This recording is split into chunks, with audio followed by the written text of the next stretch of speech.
Thank you so very much for joining us here for part three of Vaesen Isa, our lovely little game in the Mythic North, where the players are trying to ascertain exactly what's going on as their ship is frozen in the middle of the ocean in ice. And there's apparently a werewolf on board because, these things happen in the Mythic North. And so that is what we will try to sort out tonight, exactly who lives and who dies. The horrible death at the hands of the werewolf. In order to help me tell this little tale of frigid mythicness, I have, as usual, some amazing players, and I would like you to meet them right now. Here are my friends. There they are. Aren't they awesome?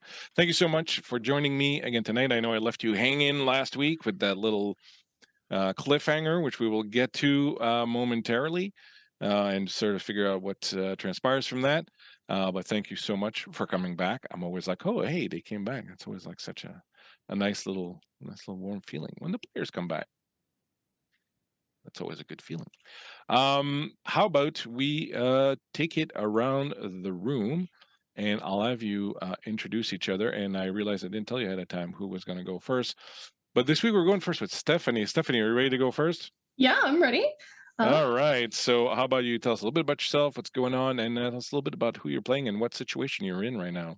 Yeah. Hi, everyone. I'm Stephanie. You can find me at sbrownwrites on Twitter or under the handle Lavenza on Discord, in the Guild Superior channel, or lurking in the Alive from the Apocalypse channel.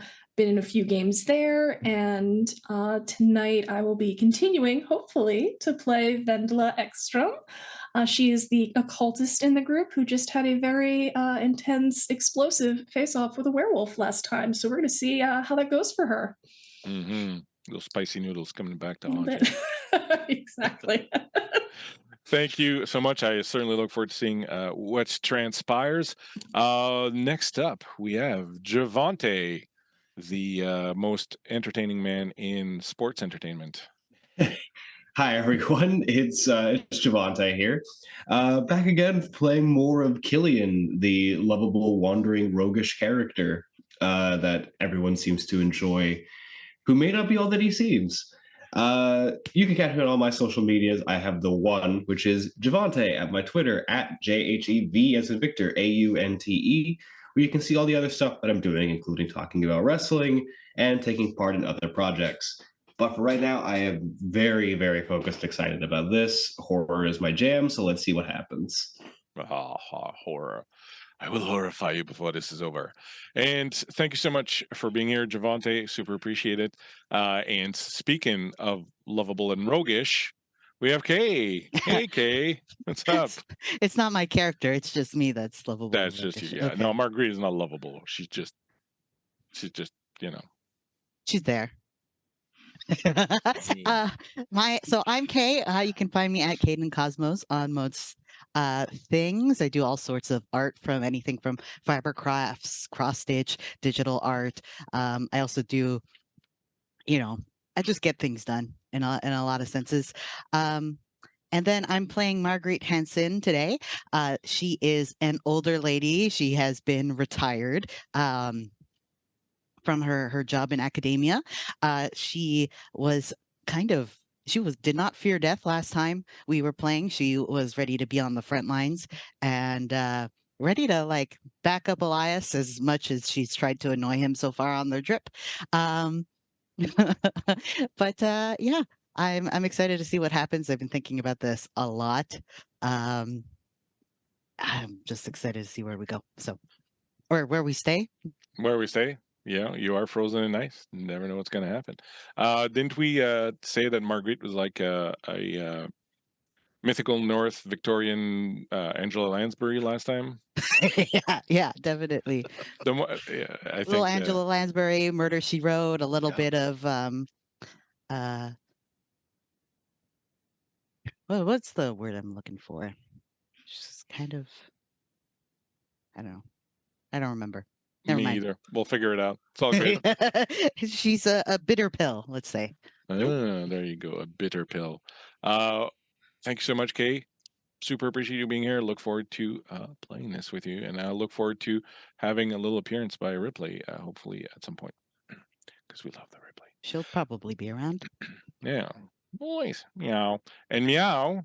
Speaking of someone who's around, there's Kevin. He's here. He's on the boat. He's hanging out. What's up, Kevin? Hello, how are you? Yes, I'm good. I'm Kevin. I'm found online at KevRan Games, and tonight I'm returning as Elias Johansson, who is our haunted and conflicted writer who has a bit of a sordid past. He is joined by his faithful Schnauzer companion Reginald, who is always the best boy, and everybody loves him. So I hope you will too. But It is true. looking forward to getting back into this. I love doing stuff here on Guild Superior. Love doing stuff with you folks. So thanks for having me back. Let's do it. Anytime, and yes, indeed. Let us do it. But before we do, we have to thank a few people. So I'd like to take this opportunity right now to tell you about myself. I am the Bleakseason on Twitter. Hang out around here, playing some games, doing some stuff. I'll tell you all about them after the session.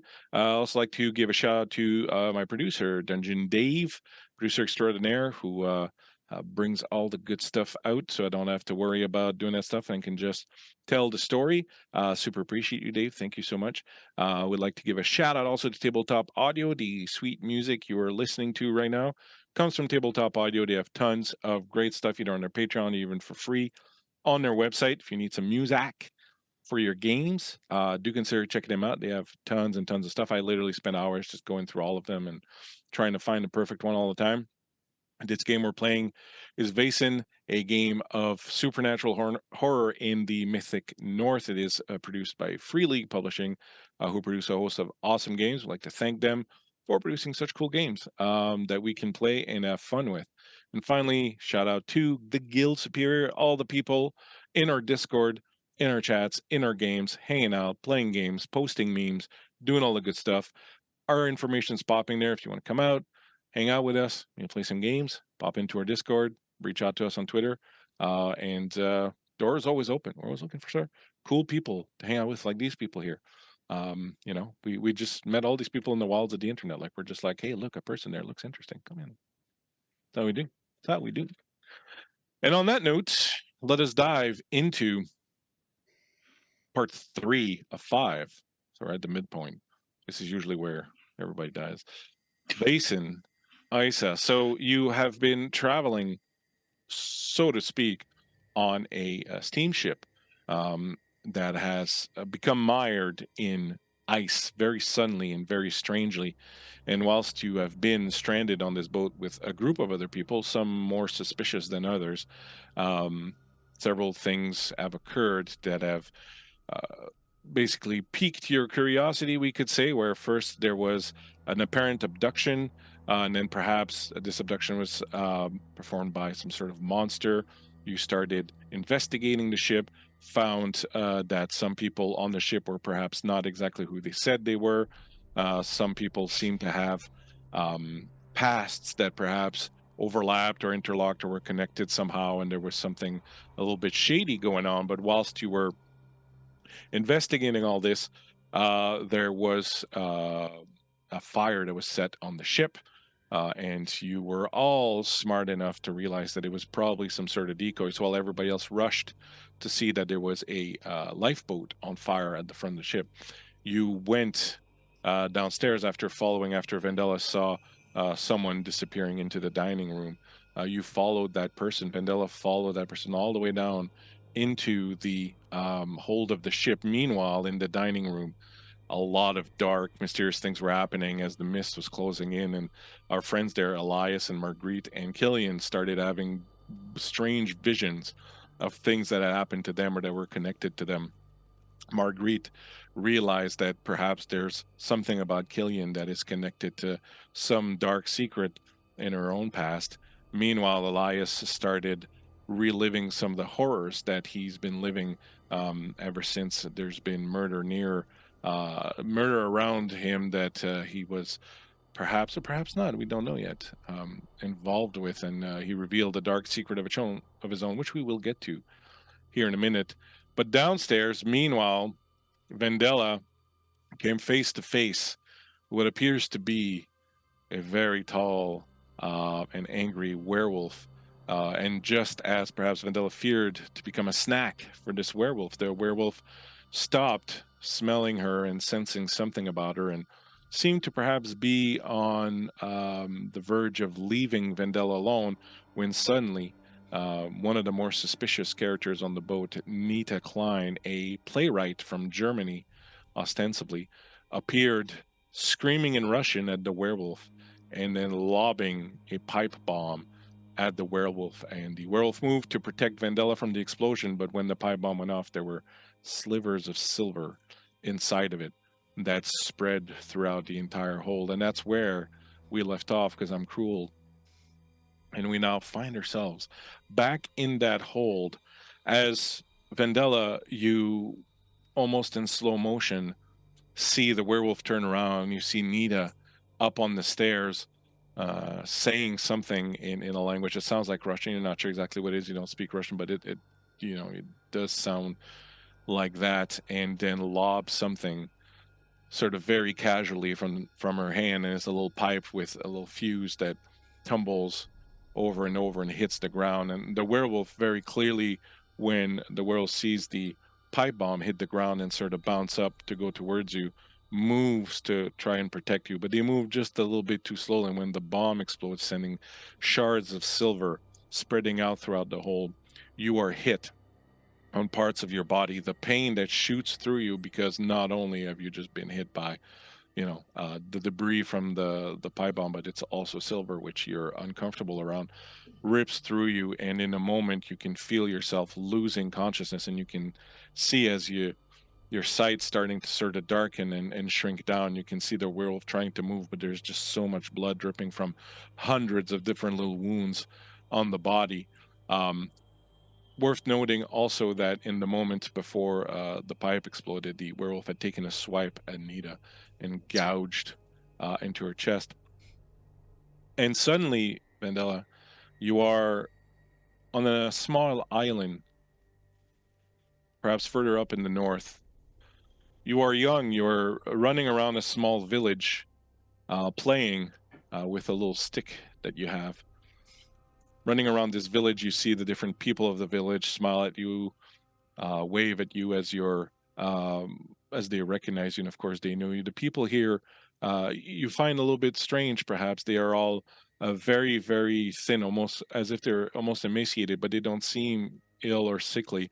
They have long, pale hair and pointed ears, which you find a little bit strange. But you are a child. You are playing. You are used to your imagination sort of taking over, and you run just outside the village, where you're not supposed to go too far. And this little village is on a bit of an island up in the north. And as you crest a hill, you suddenly stop, as you see standing there in front of you, looking at you very curiously, is a white wolf. And this wolf, when it sees you, slowly starts to approach you, but not in a very threatening manner. You have your stick and you hold it up like perhaps you're going to defend yourself with it, but you are entranced by this wolf, and it's approaching very slowly. And you should run away or scream or something, but you feel that this wolf doesn't intend you any harm. And as you sort of hesitantly reach out a hand, and the wolf approaches slowly, sniffing your hand, you find it its presence very warm and very comforting. And its tongue reaches out and starts licking at your fingers a little bit. And it's got this really rough tongue, and you're just about to reach out to pat it when you hear a loud banging noise, and suddenly the wolf in front of you is thrown to the side as blood erupts from its side, and it rolls off into the side of the forest where you're standing. And when you look up in the direction of the sound that you heard, you see a boat as accosted on the side of the island, and you see a group of men, and they're dressed in really strange things. It's almost like they have carapaces, and they have these sticks that shoot fire out of the end of them. And you're wondering what's going on, and they're approaching, and you can see there's something written on the side of the boat, but you can't tell what it is. And these men approach you as you're standing there staring at them, and they've just completely obliterated this this wolf, and as the men approach, one of them reaches for you, and you take your stick and you point it at him, and in a moment he explodes into flames, engulfed, and he starts to burn and scream as he tries to run away from you, and the other men are approaching. Meanwhile,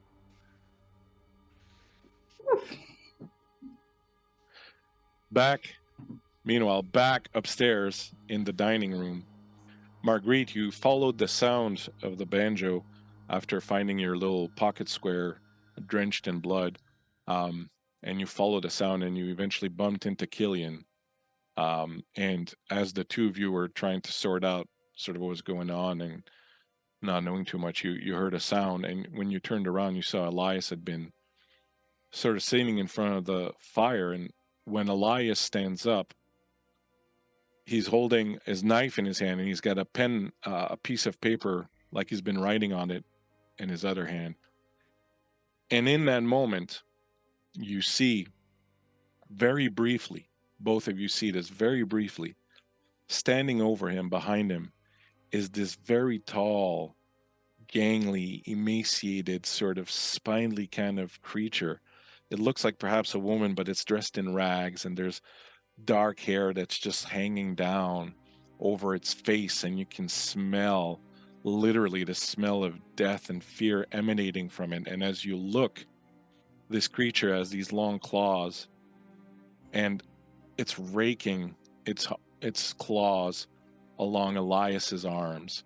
And as it does this, and Elias seems kind of lost, his eyes are perhaps rolled in his head or something, but as the claws move, you notice that writing is filling out. As blood drips from his arm, writing is filling out on the piece of paper that he's holding, but the wounds remain on his arms, these huge sort of cuts from the claws of this monster. And you see this for just a moment. And in the next moment, Elias is there, and he's standing in front of you, holding his knife and his book. And he just sort of snaps to and looks like he's not quite aware exactly of where he's been or what's going on. What do you do? Well, I'll try to approach him, see if I can see his eyes, or if they're cloudy, if he seems present. Be like, hey, buddy. Hello. Elias, realizing that his arms are exposed with the cuts, he takes his knife and he quickly sheathes it. He doesn't wipe any of the blood off on it. He just puts it away, and he very pointedly looks away from you as he rolls down his sleeves to cover his arms. Mm-hmm. And he just glances up for the briefest moment at you and says, Where's Vendela? I think she's... Have we heard anything? Or are we No, still... it's funny that you mentioned that, because as you say, I think that you hear this explosion that reverberates through the entire hold and rocks the ship, and the chandelier that's in the dining room comes crashing down and shatters into a whole bunch of pieces, and the boat itself sort of rocks and shakes a little bit, and you can hear sort of the sound of pieces of metal or something flying around and kind of hitting the walls and bouncing all over, and the boat just shivers, and you hear that coming from right underneath your feet.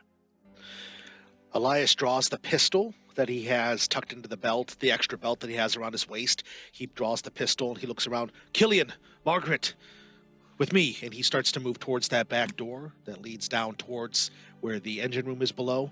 And he yells, Vendela! As he runs through the door. We're going towards the explosion. What? Marguerite and Killian, what are you doing? I will cautiously follow. Yeah, I will kind of sandwich Killian in between us so that he at least has some... I'm sure he's fine on his own, but he's a 13-year-old and I'm an old lady. I know best. So Of course. He's not going to argue, but he's just kind of like, but why? As you come down the stairs, right away, the smell of smoke and burning reaches your nose. And the first thing that you see as you round the corner, you see Nita on the ground, this huge gouge in her chest, as if from something's claws, She's just lying there looking at you like incredulous, and she's saying something, but it's in a language you don't understand as she's talking. Like she seems really like, what the, like just sort of looking at what's happening. When you sort of come closer to her, you can see that part of her legs have been completely destroyed by this explosion that's happened downstairs. The last few steps are completely obliterated. You can definitely smell smoke coming, and there's definitely the heat of some fire, and you can hear like the high-pitched noise of perhaps like a steam pipe that has been pierced, and the steam is sort of shooting out of there. Able to feel the heat and kind of hear the flames happening. Killian's going to start actually trying to push back a little. Everyone else can. I'd rather not go wherever there's flame. Can you get Dr. Oscar? I can do that. Yeah. Okay. And you run off. Tears away and runs off. I look down to Nita Klein and I say, try not to move. And I will just look at her for a brief moment and I'll just say, in German, I don't know German, but in German, Elias will say, don't move, stay still. And then he'll turn. Yeah, and then he'll turn to go try to find Vendela. So he starts looking around the room, trying to see where she's at. And I would think Reginald at this point, he stopped at the stairs as well. Like Killian, he's not going to come in. Reginald is just like growling and just like he's alternating between growling and whimpering. Like he doesn't know whether he should like be on the attack or just run away. He's really overwhelmed by sort of everything that's going on. What is Marguerite doing? She's trying to get a feel for what's going on as well. She doesn't have any medical background. I think at most, if the only person she sees just yet is Nita, she might give her little thing of gin to just like try and you have a sip, dull the pain or whatever, just to like lip service, trying to calm her down. Okay. But other than that, like she's still looking for Vendela. Like she doesn't like what happened down here. All right. So as you you come down the last of the stairs of the kitchen, the last few steps are missing. They've been destroyed. You kind of jump down, and when you turn a corner through the doorway to the galley, you can see the sight that is absolutely out of control. You see Vendela lying on her back a little bit further in. She has a lot of blood on one of her legs that's completely been damaged by a whole bunch of shrapnel. She looks like she's going in and out of consciousness. There are holes in parts of the ship. None of them appear to be below the level of the water. Like when the ship froze in the ice, it kind of held it up a little bit. And there's another level beneath this. So it doesn't appear like any of those. There's no water coming in that you can see, but the engine has taken a huge blast, and you can definitely see like the evidence of the blast all around as wooden crates and tools and things I have just been smashed to bits. And the thing that is strange is you kind of come in wherever you can see parts of shrapnel that have embedded themselves in the machinery or in the walls of the ship or things like that, or even in Vendela's, like you can see light glinting off of it as if it's shiny. It's like it's not like just random pieces of iron. It's all very shiny. It's like silver. And the engine, there's one of the steam pipes that has been burst. There, you see that there's another one that had been damaged before. There's like a giant wood chopping axe that was embedded in one of the steam pipes before. That the handle has been broken off, but the axe is still kind of embedded in there, and it's on the other side where the one of the other steam engines is just sort of going. And there's fire that's just sort of coming out of the engine a little bit, like pieces of the force of the explosion has busted out some of the charcoal, some of the not the charcoal, but some of the coal that was in there. So there's little bits of piece. Nothing's catching on fire yet, but there's definitely like a bunch of these things kind of all around, little fires that are sort of burning. So give me kind of a general, what are you going to do in the next like 5 minutes? People are going to start arriving. The doctor's going to arrive. There's going to be several stuff like that. But what would you like the two of you to do in the next sort of 5 minutes? Like, give me a general overview.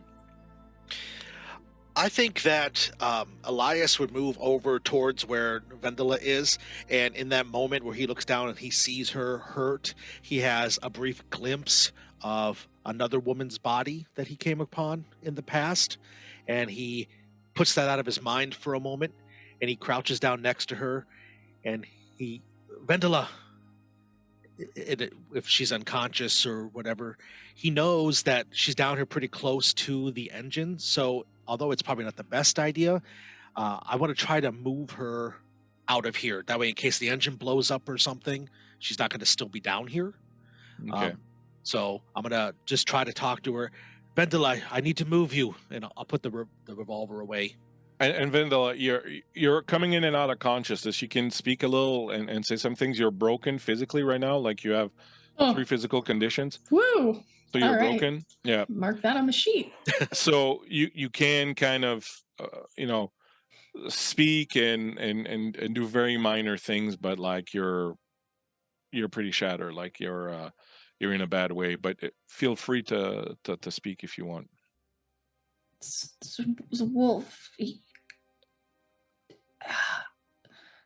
gotta help the wolf. You have to help the wolf. We're going to get you out of here. Where's the wolf? And he just looks around quickly.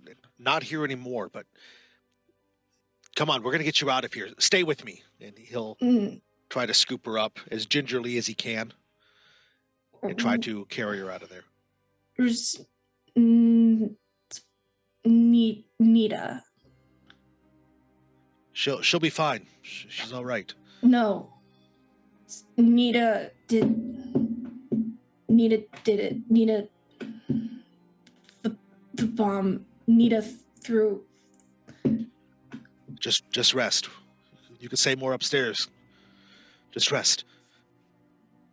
So in the next few minutes, did you want to say something, Kay? You can tell, like, even though she's exhausted and like bleeding, she looks like frustrated being told to rest, but she's not in a condition to argue, so she's just gonna kind of like grudgingly keep her mouth shut. I think Margaret comes to the same conclusion that, like, it's not usually good to move someone who's injured, but this is worse than a normal situation. So she'll try to help steady Elias, maybe try to spot him to some degree as much as an older lady can. When she hears Vendela, I don't know how loudly Vendela is projecting, but if she does hear, I think she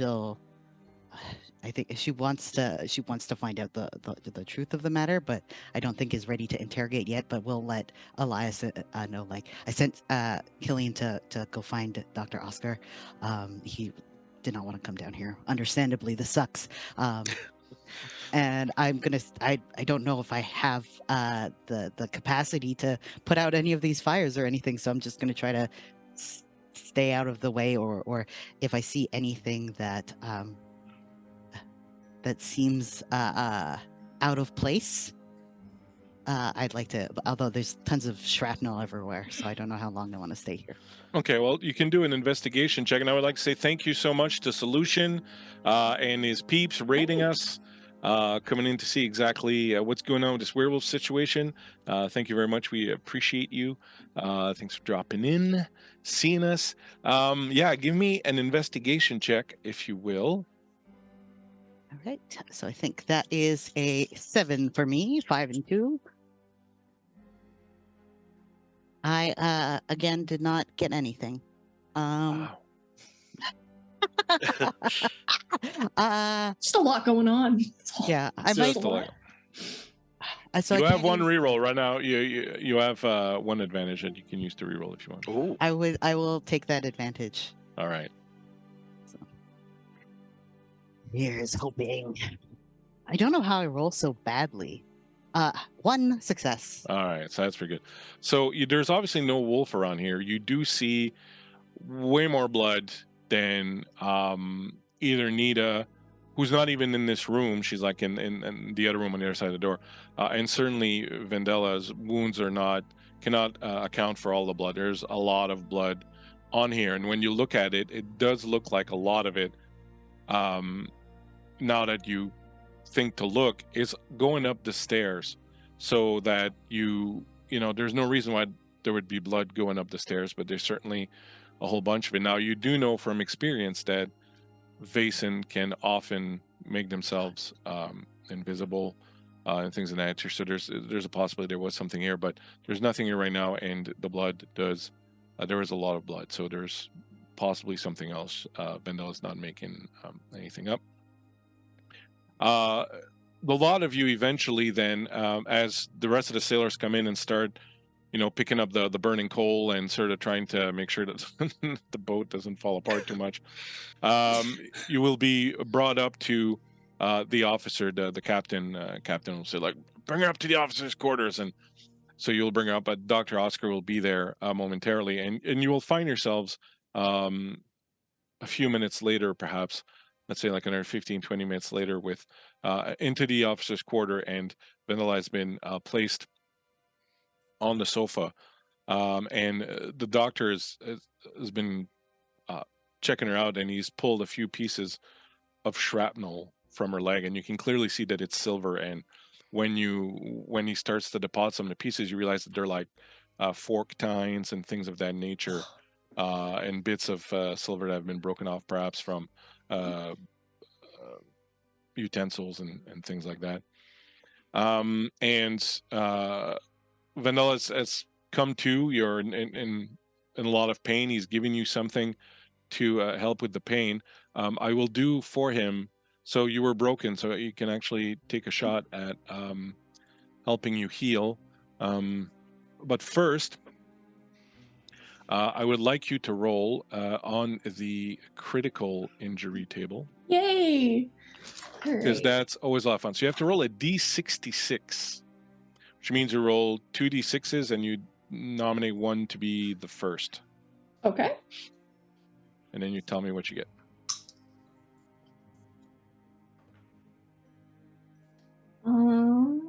If it makes no sense, I'll have you re-roll.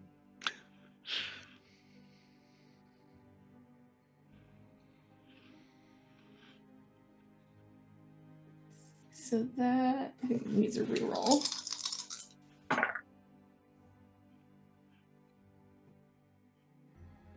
So that is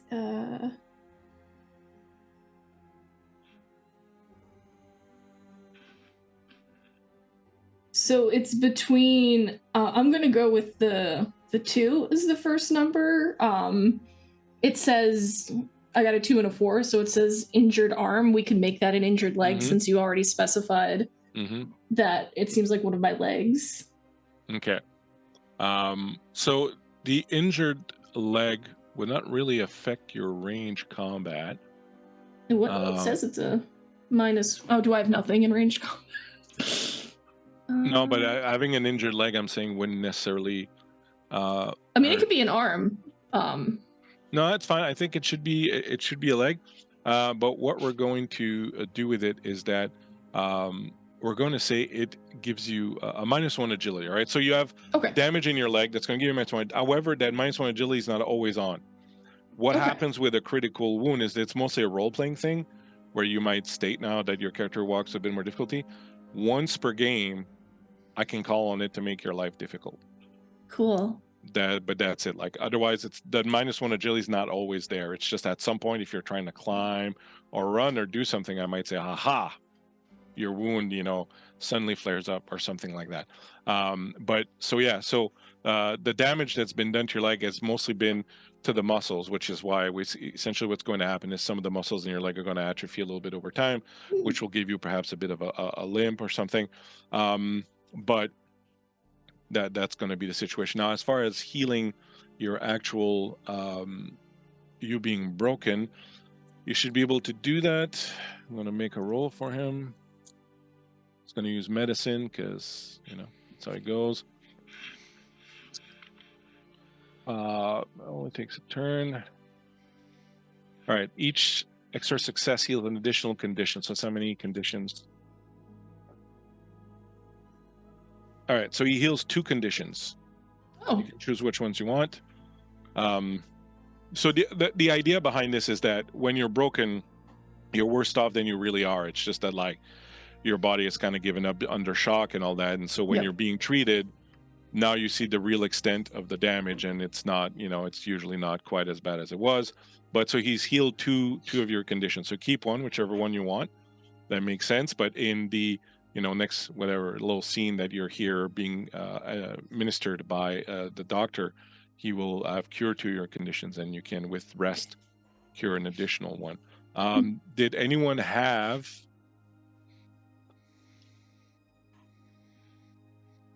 anything? No, none of you have medicine, right? So it wouldn't have helped out. Okay, so a bit of time has passed. Mostly people have been focused on Vendela. He's removed the shrapnel, bandaged her leg. People have been bringing her something hot to drink and whatnot. And so Vendela, you've kind of regained, sort of full consciousness now, and and the doctor gives you a little bit of a couple of pills that he's got in his bag, and they kind of sharpen you up, and so you're kind of back, sort of in control of yourself and sort of everything.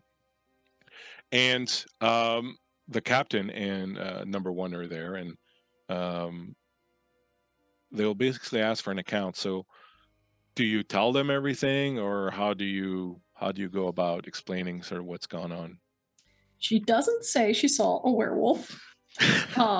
She is going to explain as, given all the happenings that had happened before the boat, she was suspicious of the fire, and she thought she saw someone head in the direction of the engine room. So she followed, saw an axe embedded, saw what she thought was a shadowy figure. But before she could approach it, she heard Nita yell something in Russian and turned in time to see her fling the bomb down the stairs. And then she doesn't remember anything after that. So number one will tell you that when they found the axe, also they went to yours cabin, and they found him knocked out from some poison or other in his room, and they kept him in his room. They made sure there were no other weapons. They removed some of his other things. They've put a guard on it. But at this point he hadn't come to yet, but it looked like he'd been knocked out by something. But they're still not sure if it was him, if he was involved or not. So they got him under. So they tell you that we've got him there, sort of under guard. Eventually, the captain will step out and say he has to go and oversee what's going on. There's been damage to the engine and all that. So he will go, and you will be left with the doctor, and actually the doctor, once he's taken care of you, will probably step away also. And there's just number one that's left in the room, and he'll say, I understand that perhaps there are things going on that you might not expect me and some of the others to understand. I'm only here to help if you need, or if you have questions. You should feel free to speak as if I was not here. I'll not interrupt. I mainly wish to be here in case there's something I can do to help out. So please feel free to talk amongst yourselves as you would if I was not here. And he'll sort of remove himself a little bit after making sure that Vendela's all right, giving a little extra pillow, a little bit more coffee, and leaving you free reign to discuss as you will. Well, we appreciate that, number one. In fact, I'm glad that you have that mindset. We four had a discussion, actually, concerning you a bit earlier this evening. I can tell that you are a man who is aware that there are other things at work here. And we could use an ally on the ship who is aware of such things. So I feel comfortable, and again, I look around the room to my companions. I feel comfortable bringing you in fully on this so that you are aware of what exactly we're facing here. I certainly appreciate it, and I don't have proof of anything, but I've always been aware of things that exist just beyond our ability perhaps to see them. And while I've not pursued that intently because, well, it tends to make one a bit of a social pariah to talk about these things, I certainly feel that I finally met some like-minded people, and I appreciate the confidence you've put in me, and if I can help in any way, I will. Of course. We, of course, are interested in your skill with a firearm, as you have made note of before, but the four of us are investigating something that is not entirely natural, as we have been trying to keep it quiet from the rest of the crew as to not cause alarm. But as you can see, what has happened to Vendela and also what has happened to the ship, We are dealing with people who are very desperate to try to keep what is happening secret. And because of that, I will tell you what you need to know to be completely safe. The four of us are able to see the creatures that you have only guessed about. They are real. There are things that stalk through the night that most sane people would dare not go near, but we hunt them. And one of them is on this ship. One of them has plans for the people here. What sort of thing? Well, the term would be lycanthrope, but most who are familiar with such a legend would know it to be a werewolf. A man or woman who is able to transform the mortal flesh to become a beast or even into a wolf form. One of these said creatures is here and is causing the carnage that we have seen tonight. Whether it is the same one who has felt the need to attack and destroy the ship, or if they are working in concert with someone, remains to be seen. Was it someone from the ship, or is this a beast that came from the outside? We have suspicions that it was one of the passengers who was in fact this werewolf, who has come here seeking to take revenge against another. You hear about these things, you read about them, but to know that they're right there is quite something. And he pulls a chair and he sits down and he pours himself some coffee. And you're all convinced of this. I saw the werewolf in the hold, but I don't think it did the damage with the axe. I'm not certain. Maybe they were lured there. Maybe because it was behind me and I'd just come down the stairs when I turned and I saw it. Her, actually. The werewolf looked feminine. And then Nita appeared and chucked a bomb at us. And the werewolf tried to get between me and the bomb. Stranger and stranger. Yep. So I don't know what's going on in the boat, but it's not as straightforward as the werewolf is doing everything. You've been investigating. What else have you found? Due to the revelation that the werewolf looks feminine and due to the notes and the clues that we have found thus far, I don't believe I'm remiss to say that I believe that Thekla Soonborn is this afflicted person who has come here. We know that she had an argument with the captain, and we know that she specifically had an argument, a bit of a disagreement with Herr Bergman, who we know was a victim here as well. Well, I know what you're referring to, the disagreement with the captain. She came to us that night just before the attack, wanting to leave the boat. She wanted the captain's permission to just strike out on her own, said she needed to get away or get somewhere, and the captain wouldn't let her go anywhere. He couldn't. We have no clue exactly what this ice is or how far it goes. There was no way to know that it would be safe. And she seemed somewhat distraught by that, but she accepted his final decision on it. But she definitely seemed to want to leave the. But why would she, if she is the werewolf? Why would she? Was she on the boat from the start when it first set off, or did she? Everyone that was on the boat here got on at the same place. Yeah. Okay. I'm wondering. I'm not a.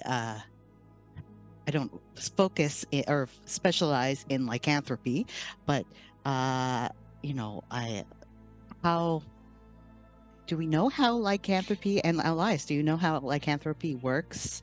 Can some afflicted individuals just decide to change, or is there something that?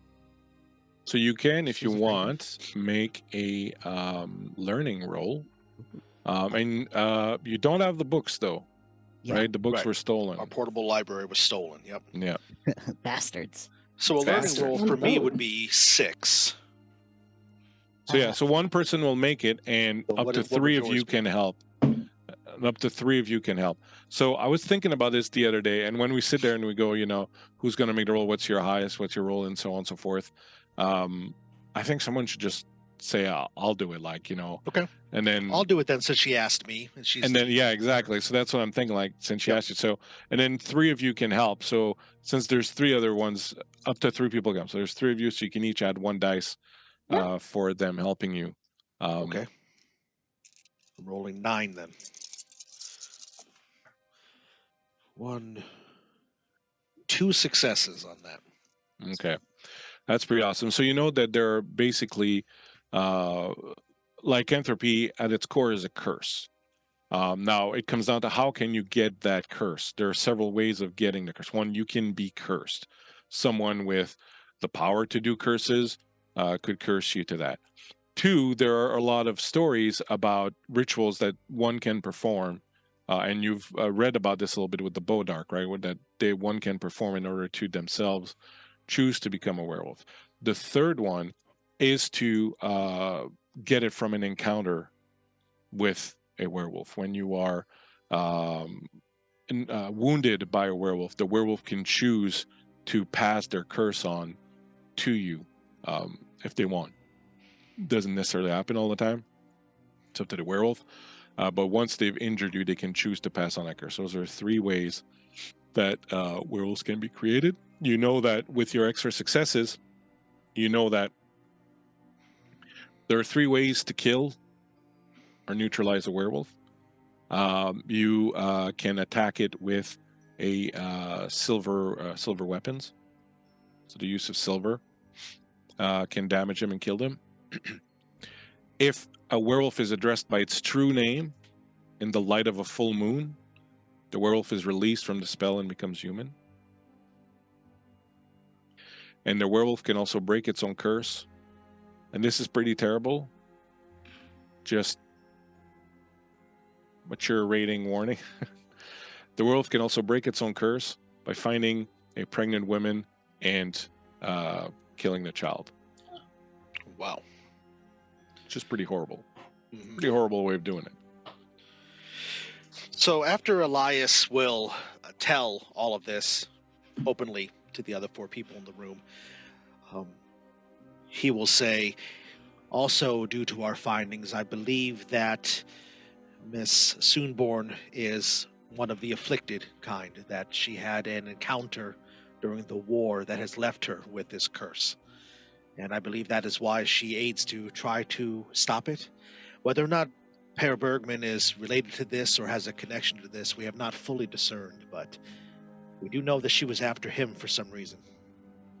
And what's Miss Nita Klein's role in this? Why would she be tossing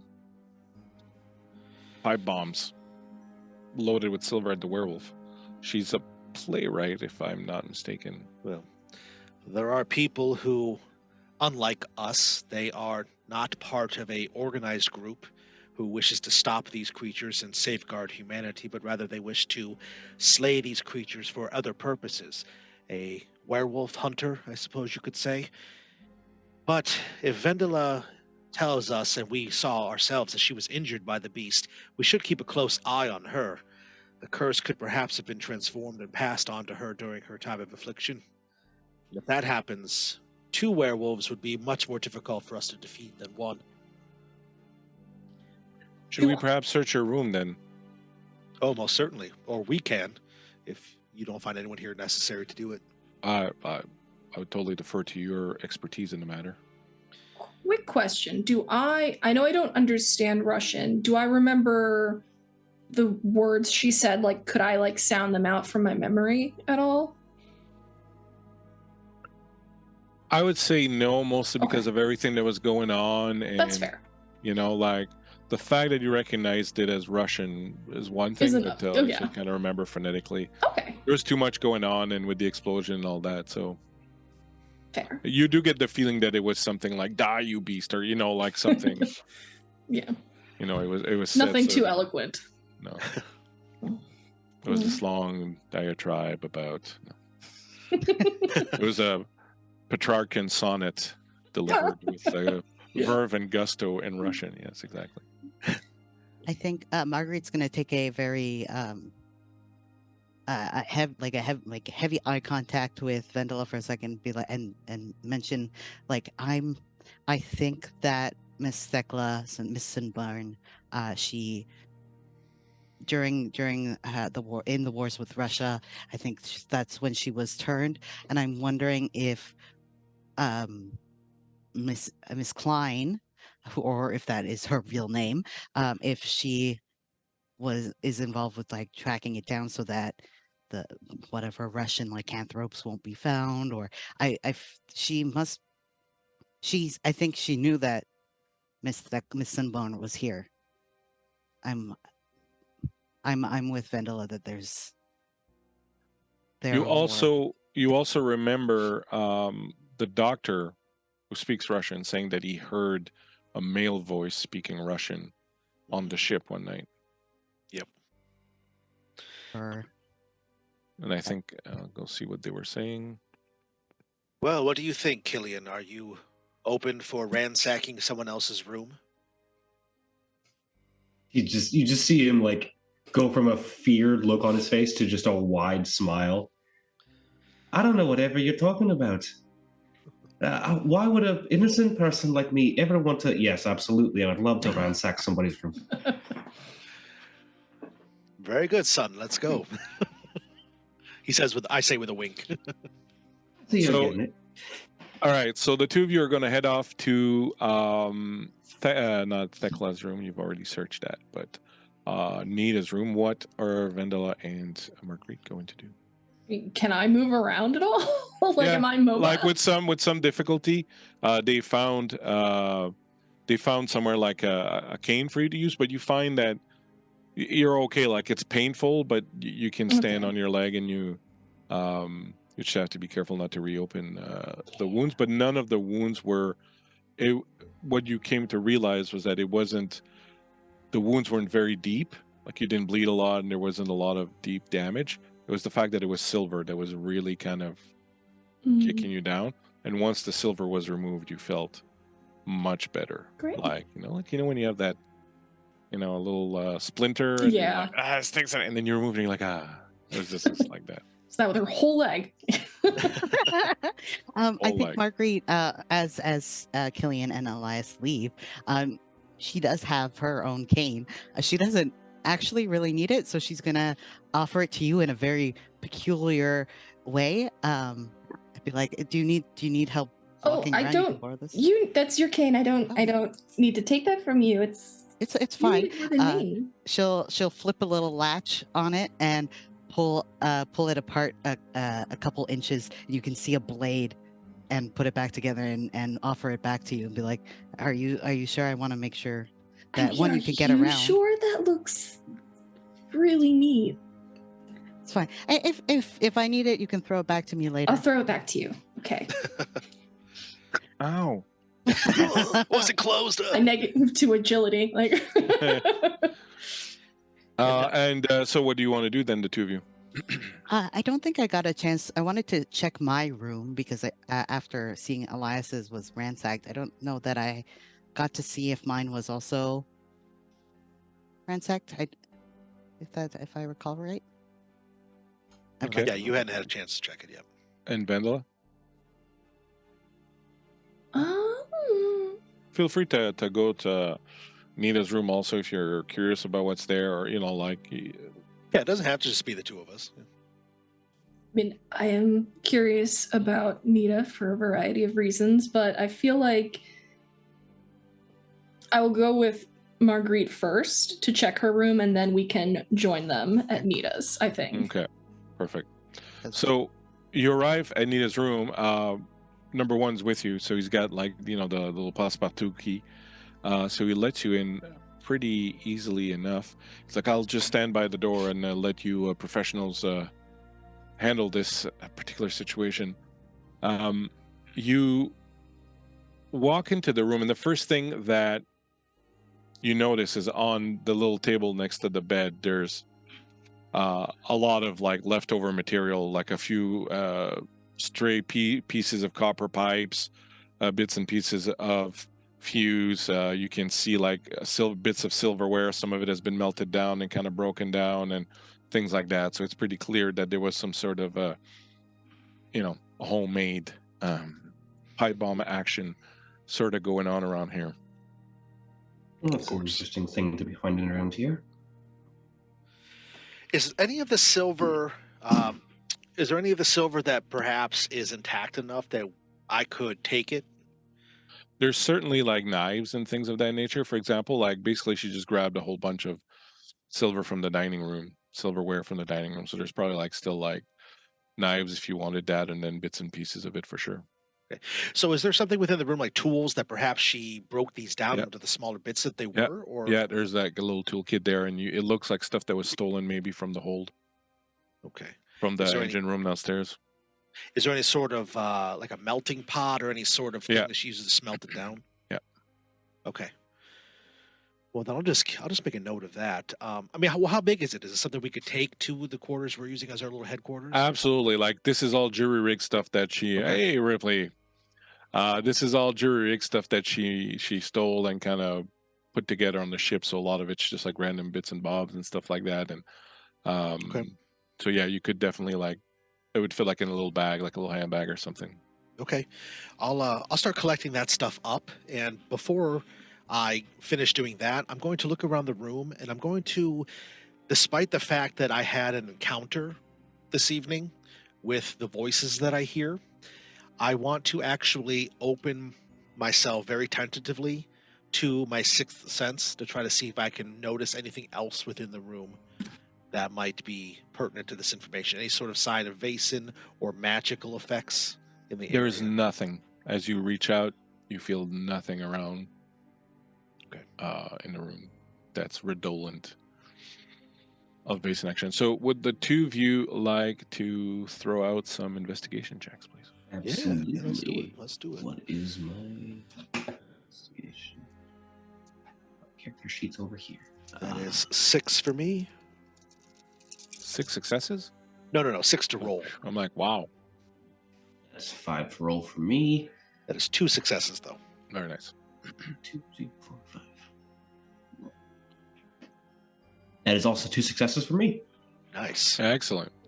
All right. So as you peruse the room and go through everything, you'll find the following stuff. You find in a suitcase 5,000 krona in paper, a list of Scandinavian names with strange annotations next to them, very similar to one you found already. You find there are several brand new books that have barely been read. All of them, as a writer, Elias, you would know this is Theater 101, like basic sort of theater knowledge and stuff like that, like background information. You find a wooden case, very similar to the one you'd found in Pear's luggage that had a pistol in it, except this one, the pistol's gone. You find no manuscript whatsoever, which to you, Elias, rings quite false. Very similar to Pear also, there are a bunch of new clothes in the various suitcases with no tags on them. And there is a note, handwritten, that appears to be in a cipher that is similar now to the one that you recognize from the names, the list of Scandinavian names. And since you've been exposed to this cipher, even though you don't speak Russian and you've kind of seen it before, I would let the two of you make a learning check, one of you helping the other, to see if you can kind of piece it together or if you need to go back to the good doctor. I will help Elias. Since... All right. And it is a difficult task, so I'm going to ask for at least 2 successes. Okay, I'm rolling 6 because my learning is 2, my logic is 4. 6. And he's helping me so I get another 1? Yep. And you said we found another 4,000 krona? 5,000 krona. All right. I am going to have to push it. All right. Ooh. These, first of all, these are Swedish krona. The other ones were, sorry, these are Norwegian krona. The other ones were Swedish krona. And the list in Scandinavian here is Norwegian instead of Swedish, which the ones in Pear's room are in Swedish. Pocket. I found 4,800 krona. And Elias is too busy. He's thinking, oh, yes, that's nice. That's nice. He just kind of waves it away. He doesn't really pay attention to it. So I had 0 successes the first time. When I pushed it, taking the angry mental condition, I got 3 successes. Oh, excellent. Hey, let's go. So one, the cipher you managed to sort of quickly go through again. You take the old one that the Dr. Oscar had broken, and you can kind of work with it to basically learn that it's very similar. It's a list of names, this time in Swedish instead in Norwegian instead of Swedish, and they appear to be, you don't know them because you're from Sweden as much, but they appear to be a list of, people in Norway that you assume, like the other list, would be sympathizers to the idea of Norway and Sweden not being involved in the war against Russia. The note that you find in Russian code was written very hastily, and it's on the back of a piece of paper that's got a stencil from the ship. So it's someone that was on the ship that wrote this note. And it says, you think you got a pretty good translation of it. It says, the blonde woman in the survival gear. She was at Ryakovsky. I saw a picture in her room. She was with the ones who killed Anton and the Bodark. We should avenge them. Interesting, because that Ryakovsky is where Miss Soonborn had her horrific incident. Oh wait, no, that was perhaps. Yep, Pear. that's where. Yep, that's where Miss Soonborn. Yep, I have it right here. Yep. I also want to mention that you find hidden away in a corner your books. My books? Yep. Excellent. My theory was right. Yes, Killian, you'll see that I actually hug them. I have a moment of just, it centers me for a moment. But in that moment, I take a moment and I take a deep breath. And when I open my eyes on the far wall, I see a shadow of a noose hanging there. And I instantly jump and jerk and whip around towards where you're standing, Killian. And my gaze is looking out towards the door and I don't see anything. You're just trying to freak me out like that, or what's going on? It's been a long night. I apologize. You're telling me.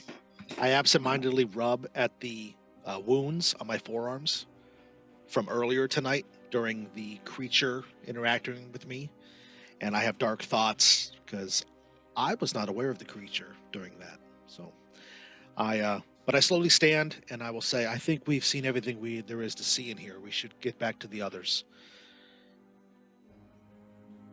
Before we get back to the others, I got a question for you. Of course. You got anything in them, them books, or any knowledge I have about, he gets a little bit uncomfortable. You ever hear of anything following people around playing a banjo? A banjo? No. Interesting. Or have you? Would you like to make a roll to see if you have? Oh, okay. Go ahead and give me a learning roll. Learning roll, sure. You do have your books, so. Okay, so that's a +2 then. So cool. I'm gonna roll 8. 1, 2. It is a I'm only gonna ask for 2 successes because it's also fairly obscure. Okay. While I'm thinking about that, I say a banjo. I haven't heard that word since my time in the States. That is 2 successes. Oh, 3 successes. All right. You guys are hot tonight. Hot tonight. So, by the way, I've just updated the clues tab with all the stuff that you found in all the different rooms. So you have it all there. It's the banjo thing that really kind of kicks you. And in fact, it was when you were in the United States that you first heard this story. There is a legend, if you will, of a creature. And thoughts differ on whether it's one creature, whether it's just different creatures that kind of do the same thing. But there's either a creature or a type of creature called a gallowbraid. And these creatures would hang out back in the day during frontier, during the expansion, during the Western expansion in the United States, around places where men would get hanged. And in the moment before dying, they would often make a deal with the hanging man if they wanted to survive. And so they would make a deal with them to allow them to survive the hanging in exchange for whatever they would want to ask of them. In time, as the hangings became less and less common, although they're still going on by this point in the 1840s, of course, in America. But as it became a bit less common, frontier justice was kind of disappearing, and because they wouldn't do it like in cities and things like that, but they would do when someone would they'd catch a cattle rustler out in the wilds, and then they would hang him, right? And that's when the gallowbraid would appear. They started changing a little bit in that they started seeking out different people to make deals with. So it's kind of a Faustian situation where they meet them, and they're often seen or heard playing music. The first thing that the people who have spoken about them will say is, "Oh, well, I heard notes of banjo or a harmonica or something like that being played," and then there was just this strange feller looking like a vagabond, or a hobo, playing this music, and they would approach and make a deal, and these people are hanging or whatever the situation is, and then later on, as I said, they would sort of move on. So it's sort of some sort of demonic entity that goes around making Faustian deals with people, and they have powers. Some of their powers, they don't have a lot of magical powers per se, but they have abilities as far as enchantments go, as far as possessions go. They often possess people, and they make bargains. So when you ask that, Killian, you will see my gaze goes back to the wall that I had just looked at before I whipped around. No, I haven't heard of that, Killian. And I figured. Thought not.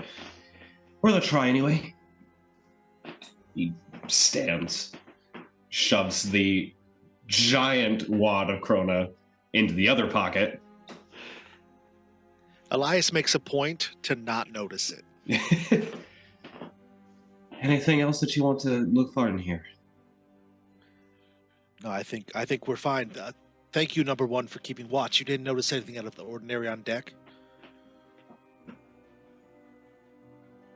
No one's come around. I think your compatriots, Miss Marguerite and Miss Vendela, have just gone to Miss Marguerite's room.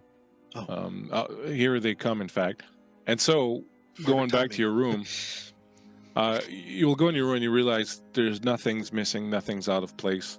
You don't get a sense that your room has been searched or sort of affected. As you do come out, you do see the guard that's standing outside of yours room also. And then you notice number one standing outside of Nita's room. And as you approach, he turns around and talks to someone in the room, then looks in your direction and goes, here they come. Wave. Good news, Ms. Hansen. I have found our portable library, so we are still in the good with the society in terms of bringing back what we were sent to find. That's good. As long as we get there, it'll be great. Yes. How do you fare, Miss Ekstrom? Marguerite lent me her really neat cane, so that's helping. But the medicine, everything, I think I'm doing as okay as I can be. So there's that. We should probably talk to Yor at some point, given that he was attacked. And did Nita survive? I had the same question myself. Number one, can you tell us anything? I don't know. I can go and find out. If you'll give me a few minutes, I'll go and inquire with the doctor about Miss Klein's situation. Of course. he'll shuffle off to Buffalo. I think we should, I don't know if you two found any active leads. We could also speak with Lars and Maria, or Maria in specific with the painting that she did. I'd be interested in seeing if they have any experience with the Vaesen, or if that makes sense. Yes, of course. That sounds good. We did find a little bit. We did find that apparently the things that that Nita has in the room here seem to be a cover as well. I found that there are theater tomes that are barely cracked. They're a fake wardrobe, much like Mr. Bergman. There's also this, and I will hand over the note of the names. The note and the list of the names to you, Marguerite. It would seem And as you that read the note, it says, "Thank you so much, Blue Box RPG, for the raid. Oh, Hey, let's go. Thanks for coming in and seeing what horrors are unfolding here in the Beautiful. Great White Mythic North. Thank you so much for being here." Great channel to have here. And so you hand the note over. Do you want me to reread the note, or? If it's the same kind of vibe, I think I got it. Yeah. It's well, anyways, I put it in the clue. And the the clue clues. thing. Awesome. We also Yeah, the found blonde that- woman in the survival gear. She was at Ryakovsky. I saw a picture in the room. She was with the ones who killed Anton and the Bodark. We should avenge them. We also found about 4,500 krona. I I'm didn't notice surprised. that, Killian. I appreciate you being honest about that, though. I hadn't noticed any money at all. No, it's all right. It's hard to not notice 4,300 krona. Well, she's not going to be needing it anymore, so. Yeah, that's very true. Can you make anything of the note besides what I was able to discern? Or I think I'm about the same as you. It's all leading to they have connections to For the benefit of the people who have just joined us, would you mind yeah. iterating your theory at this particular point of what's going on with this whole werewolf situation on the boat that's Absolutely. frozen out in the ocean? So Miss Soonborn was probably turned into a werewolf under duress while in her posting in the war against Russia. I think she or her unit were able to destroy the Bodark, which are the people who actively want to be werewolves and infected with lycanthropy. So she destroyed whatever was going on there in Russia, but in so doing was turned into a werewolf herself. And now it seems that Per Bergman, who was very anti other people in the war other than Sweden and Russia, and a fake German playwright, we're trying to track her down and kill her. I guess. So that's what do you make that of those two? What do you think those two? What's their deal like with all? I think that they are. It sounds very spy-y to me. Yes. With all everything leading to a dead end onto like, who are they? Where did they come from? And the theater books, Theater 101, I think. And both having the list of names and a lot of both having the same, well, similar amounts of bribe money. Yes. Yeah, it would definitely seem like the two of them are two halves of the same coin working for a similar purpose, for perhaps a third group that's trying to affect the war somehow by turning both fronts either into a unified third front or into just trying to cause some sort of other problem. So I think you would certainly kind of figure out, since they have Russian ciphers, that they're probably Russian agents.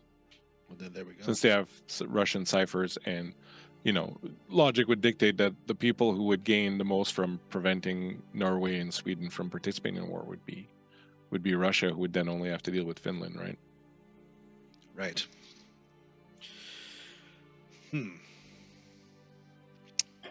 Sorry, the cat was screaming to be let out of my room. Not a problem. We're good at that. The number one will return and say, I have some news. It appears Miss Klein didn't survive. The attack was quite savage. Oh no. I did wonder what precautions we might. Is this a situation where she might rise from the dead as some sort of creature of the night, or is it pretty safe to just assume that she's dead, and so there will be no coming back from that? Well, is there anything specifically that I or that Marguerite would know about? Well, you had 3 successes earlier, right?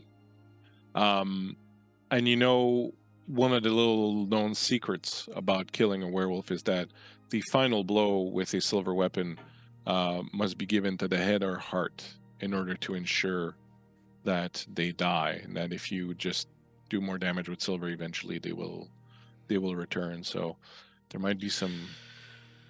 I mean, if you think that there's a chance that generally being dead means you're dead, like if she wasn't cursed at the moment of being struck.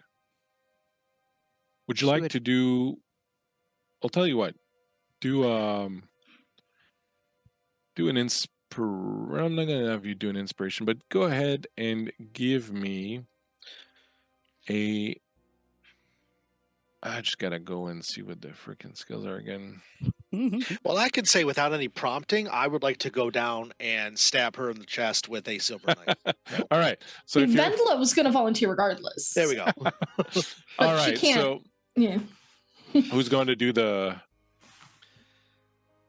Yeah. dark deed? Elias will just get a grim look, and he will say that I will see to it. Miss Ekstrom, would you care to accompany me? Yes, thank you. I would. So number 1 will go with you, and Nina's no longer in the hole. They brought her up, and they moved her, and they had set her up in the dining room on one of the tables, and the doctor's there when you arrive, and you know, he's just sort of sitting on the side, kind of having a little drink, and the captain's talking to him, and then number 1 will come in and lead you in, and he'll go over to the captain and go, Captain, I believe the men we need to get some instructions about what to do. There's some issue down in the hole. If you would like, I'll stay here with the doctor and our friends here. And the captain's like, oh, very well. And he'll take off and go down, and then number 1 will come back and say, I thought best perhaps not to have to explain to him, but the doctor, I think we can put in our confidence. Also, he has certainly seen a lot now and seems to, well, you turn around and he's having having a drink. Very well. And you find you know, Nita's body there, and it like there's no, Nita's dead. Like that rake from the werewolf across her chest really like dead, looks just horrible, like the hell. So, but if you wish to ensure. Elias will pull out one of the dinner knives that we found in Nita's room, and he's going to walk very purposefully over to the body on the table. As you're doing that, I'm very sorry, Kevin. Just give me a moment. I don't know who has it, but you do remember finding a knife. I have it. You have it. That's what I thought. In Thekla's room. In Thekla's room, right? Mhm. Okay. The Russian dagger with the runic inscriptions and such on it. Ah, yes. Yeah, we were gonna try to figure out what those inscriptions meant before everything. But I'll pull it out. It's not silver, or it is silver. It is not silver, I think however, it appears to be made of, it's not iron either. Like it's some sort of strange alloy of metal that's got like all sorts of colors and things running through it. Like it looks very arcane in its construction. And you generally know that a weapon that is built to injure Vaesen might also very well do the job as silver. I'm just saying you can do whatever you want, but I'm just saying that like you get that, oh, wait a minute, I have that on me. So it's up to you what you want to do. So Elias stops and he turns back to you since you said that.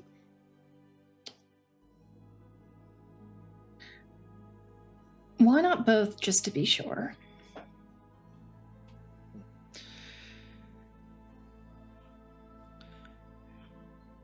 No kill like overkill.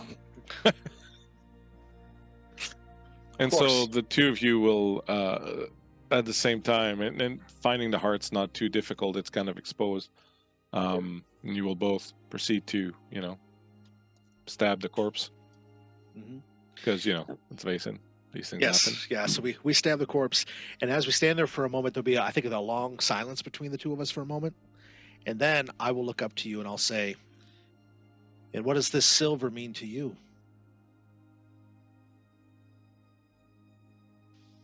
I saw your wounds. They're not natural. No, they're not. I tend to have some sort of allergic reaction to silver. What exactly causes that? Genetics, I think. Genetics. I've heard of this new scientific art form. I understand what you mean. Sometimes the college students will come in my father's bookshop looking for different tomes, and usually I overhear conversations that has popped up from time to time. It's something from my mother's side. Well, I want you to know, Vendela, I believe I can hopefully call you by your first name because the encounters we've had. I think that's fair. And you'll see that I'll be rubbing my arm absentmindedly. We both have demons that we carry with us, and there is a strength in letting others know of our pain. If there is something that we should know, something that endangers us, I'd like to be told now.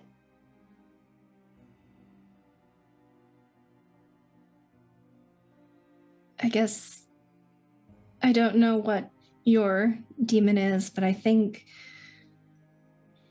the difference is I never saw it as something that's like a curse.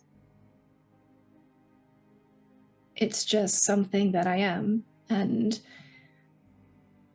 I mean, there's more metals than silver out there that are perfectly fine for me to touch. So what is it worth that I can't touch this one metal?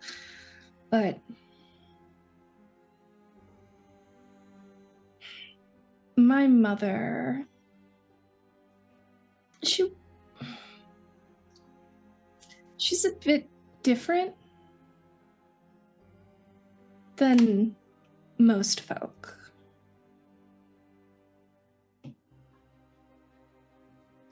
She's not supposed to say this. Who's going to tell? Fair. I guess who's going to believe to that end? Are you familiar with... Sorry, Dad. The Holdefolk at all? Am I familiar with the Holdefolk? Are you familiar with the Holdefolk? Let's find out. Give me a learning check. You don't have your books with you, unfortunately. I don't. I left them upstairs with the others. So learning, that's 6. 2 and 4. That is just 1 success. It rings familiar. You've heard stories, mostly coming out of places like Iceland, of fairy folk, which you would probably associate with mythical tales of elves and things of that nature. But they are a mythical race that used to be much more present in this world, and not benign. Basically, not benign, but that they were benign. They were not evil. They were just in time sort of replaced and driven off by industrialization and civilization arising.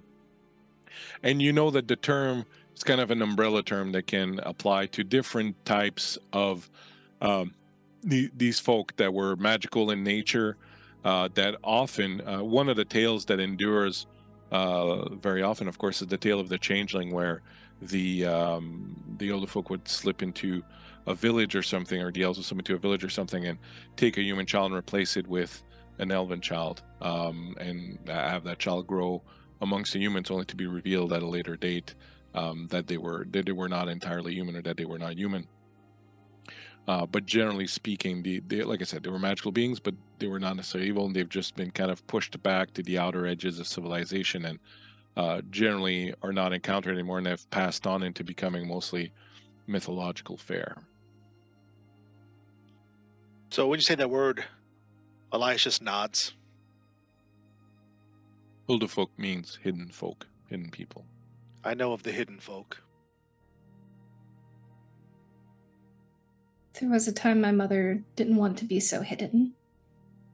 And it didn't last. She had to leave. And I suppose I took this journey up north to try to find more information on that side of my heritage, that part of my family, and this vague hope that maybe I might find out what happened to her. I mean, I know that's a long shot. That's very much a child's hope, just still clinging on, but it was still there. But I very much was just trying to learn more about myself and find my footing, because the city after a while just feels very too small, I suppose. I understand. Well, I think that in my time traveling, as I have, to different continents even, that I have learned that to seek out the answers about one's past is important. I have learned that happiness is not exactly something that lasts. So I'm sorry for your mother's loss. But hopefully, on this ship, surrounded by ice, a coffin of sorts, you may be able to find the life that you're looking for. And you? You mentioned a demon? Well, I suppose it's only fair. I was married once. A beautiful woman who taught me more about imagination than I ever could write about in books. Well,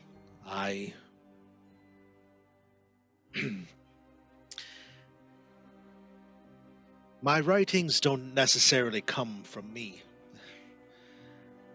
Ever since I was a child, I've had states, fugues, my parents would call them, where I would slip away, and during that time I would reveal secrets. First, that the neighbor man was having an affair on his wife. Another time that the little boy down the street had hit his sister with a stick.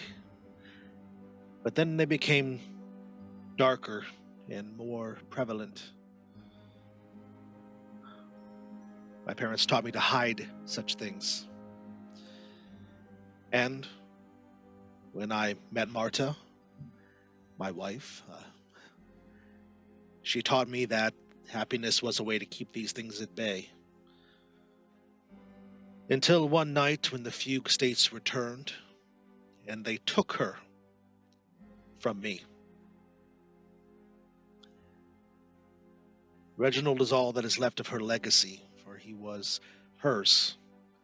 She was afflicted with a strange illness when she was a child and unable to see, and he served as her eyes as she would move around, but he loved her in his own way, and he travels with me, and we hope to make sure that whatever it was that I unleashed upon this world will finally be destroyed.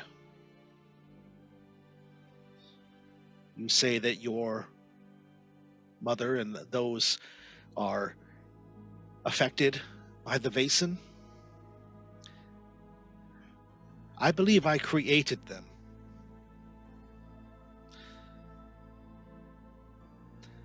And now one stalks us, and unless we stop it, everyone on this boat will meet the same fate as my wife. So, cheers. I'm sorry for your Behind- loss. Behind you, you hear What? number Someone's in the room. number one, and the doctor. The number one's like, "That went off the rails really, really quickly," and the doctor's like, "We're gonna need more gin." Forgot they could hear us. Oh, my dad's gonna be so stressed. As the two of them are just sitting there like, Since the deed is done, I will grab that knife, that enchanted knife that we found. I wanted to say, by the way, you guys were doing awesome role playing. I didn't want to interrupt, but when you stabbed a werewolf, not the werewolf, I'm sorry, Nita, with the dagger, that Russian dagger, there was very clearly, you would have felt it with your sixth sense, Elias, there was very clearly a magical effect that rippled through the body, and you got a sense of something being cleansed. So while you're not for certain that she would have risen or anything like that, she clearly had been cursed also, and the knife removed that curse as it hit the heart. Okay. So there's something about the runes or the powers on this knife that seem to be able to sever curses. Yeah, so I grab a hold of the handle of that knife, and I pull it free. And as you do, you feel it tingling in your hand. You can feel the power in it. And I will take a handkerchief out from inside of my coat pocket, and I'll wipe the blood off of it. And then, in a kind of a grandiose way, I will spin it in my hand a few times, so now I'm holding the blade. And I'll hand it out to you. Thank you. I have one already. My first big knife. And as you hand the knife over to her and you accept it, the door opens and the captain's like, "Well, we're fucking sinking." And on that note, we will go and take a break. All right.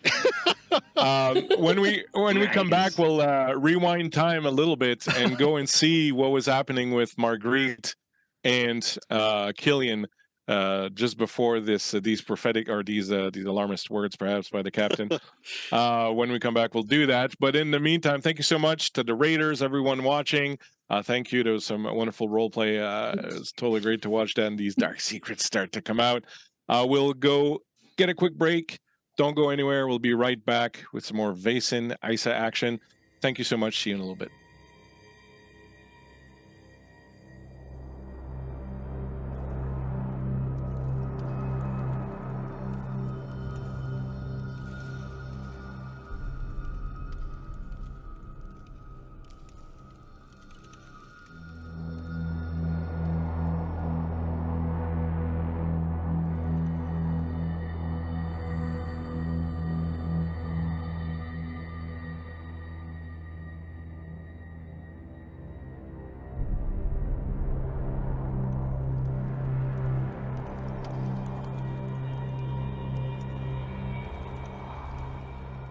Well, it's cold outside, but it's warm in here where the players are warming things up with their intense little roleplay and dark little secrets coming out. It's always fun. Warms the cockles of the heart. Thank you so much for hanging out with us and sticking in. We're going to now see exactly what happened. So, as we saw in the last few moments, both Vendela and Elias shared some of their more tightly or more, closely held those secrets with each other. And then the captain came in saying that the boat was sinking, which, it's stuck in ice, so how much can it sink? But we'll see what that's all about. But before that, we will rewind a little bit in time. We will go to just after Elias and Vendela left to go mutilate a corpse together, because that's what people do in Vaesen. And in the officer's quarter, Marguerite and Killian, you find yourselves alone there for a moment. Is there something you'd like to do? Do you have conditions? First of all, this would be a good opportunity if you wanted to take a little moment and interact with a memento if you have it. I think I am currently condition free, Nice. but I'm probably, even though I don't necessarily need the cane that I had lent to Vendela, I'm probably, I still have stiff joints and stuff, so I'm probably up by the fire for a bit, just trying to Warm up. warm up. Killian wouldn't know anything about that, being a 13-year-old who's spry and. And what's Killian thinking and doing? Killian is kind of holding out this small coin that he has, that the one that he did the magic trick with, and he's just kind of rolling it between his fingers, just to interact with it to cure my own condition that I have. 'Cause I still had one. Right. So excellent. So after a few moments, as you do this, you'll feel a calm settle over you, and you'll be able to get rid of that condition that's sort of tracking. And this does this introspection lead to any clarity of vision or any insight? It's a slow intake of breath in. When you came down through the fog and stuff, you looked a little bit terrified when you saw me. What was going on? A long time ago, way before you were born, I was probably about your age, and I came across someone who I guess would consider a Vaesen, and I needed to survive what was going on around me, and they came and were able to help me live through it. But it came with a cost that being so young, I didn't know what that would entail. And when I saw you, I heard him. And as much as I was worried about you, because it broke my not resilience, but Resolve. my resolve, exactly. And I You heard a banjo then? Yeah. How did you hear a banjo? Just a little pause.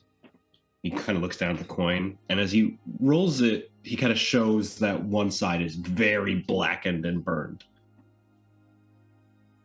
When I was a lot younger, might have been around 8 or so,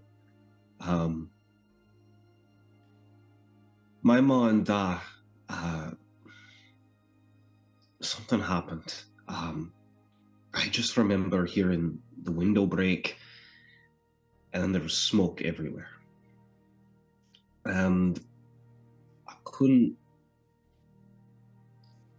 get out of my room fast enough. And there's fire. I thought I was gonna die. And I heard this song, like from out of nowhere. And I couldn't place where it was from, but I saw this man. He's clothed almost in the smoke, and he asked me if I wanted to live, and I said yeah. And since that point on, I've been able to see so many different other things, but I've had to keep running because I don't know what it cost me for me to live. But he's followed me everywhere I've gone since then. So I moved from town to town, place to place. So if you've heard him, I guess we're kind of like each other in a way. Yeah. My it won't make you feel any better, but when I spoke with them, My family had also died. It was a big steam train accident. It derailed.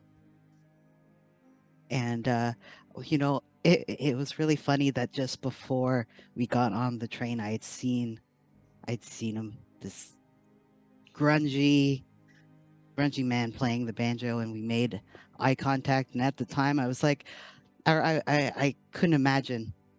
I was just like, oh, that's just some weird guy playing music. Everyone's solemnly getting on this train, and then when I saw him, or I heard him first, when I was waiting to die, and yeah, I've been trying to find him. I want out of this. I'm getting to the time where I have to pay him back, and I can't do it. If it makes you feel any better, I'm absolutely terrified of encountering him too. And he's been following you. That's why I've moved around from the different towns.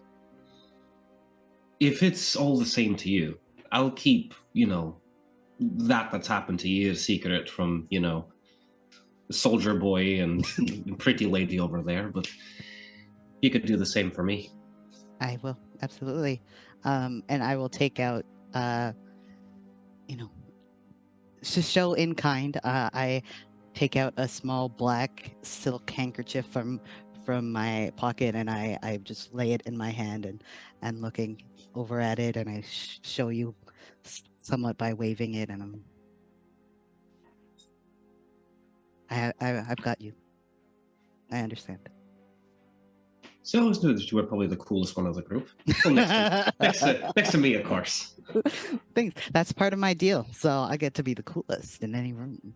He flicks the coin back, and as it flips in the air, and just before he catches it, it vanishes, and he holds up his hand, and it's in the other hand again. That is very impressive. I will never stop being tired of it. So thank you. Of course. Root beer? I have something a little bit better. I'll take out my little bottle of gin and take a nice... You're 13. Do you wanna... he has a moment where he pours some of it into a little metal tin that he has, and then looks over and just like a little dab right in there. A little nightcap. A little nightcap, sure. Gin and root beer. Vile.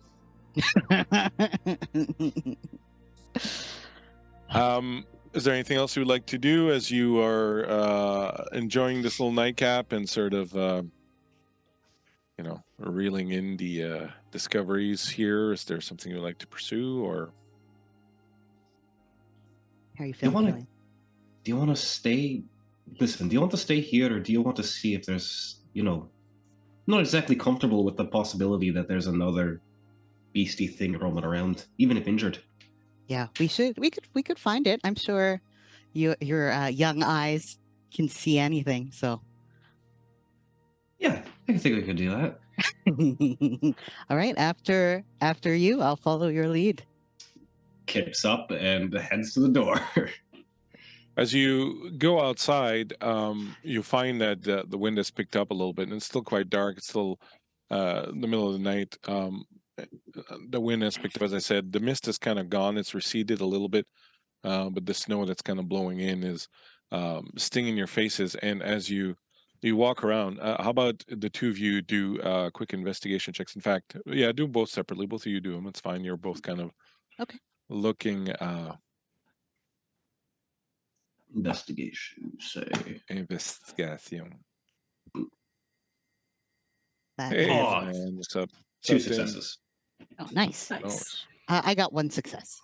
All right. So as you're moving out, you go back towards where the dining room is, and you find in sort of all the hub of all the different tracks and everything that's kind of gone on, you do see a kind of a trail of blood that leads off a little bit, and it goes off towards the back of the boat and then off towards the, I would say, the northwestern side. And then you can see for a little bit on the ice tracks that looks almost like paws, like wolf paws, and blood that go off and then disappear a little bit where the fog sort of starts becoming denser.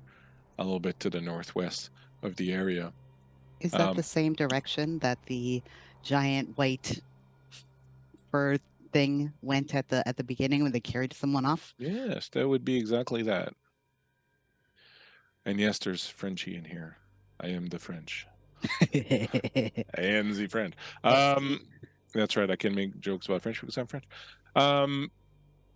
As that is happening, you're looking at that and sort of, seeing where it's going.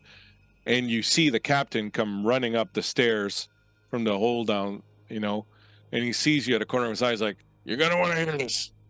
And as you follow him, he goes towards the dining area. We are all the French. He opens the door and he says, well, we're fucking sinking.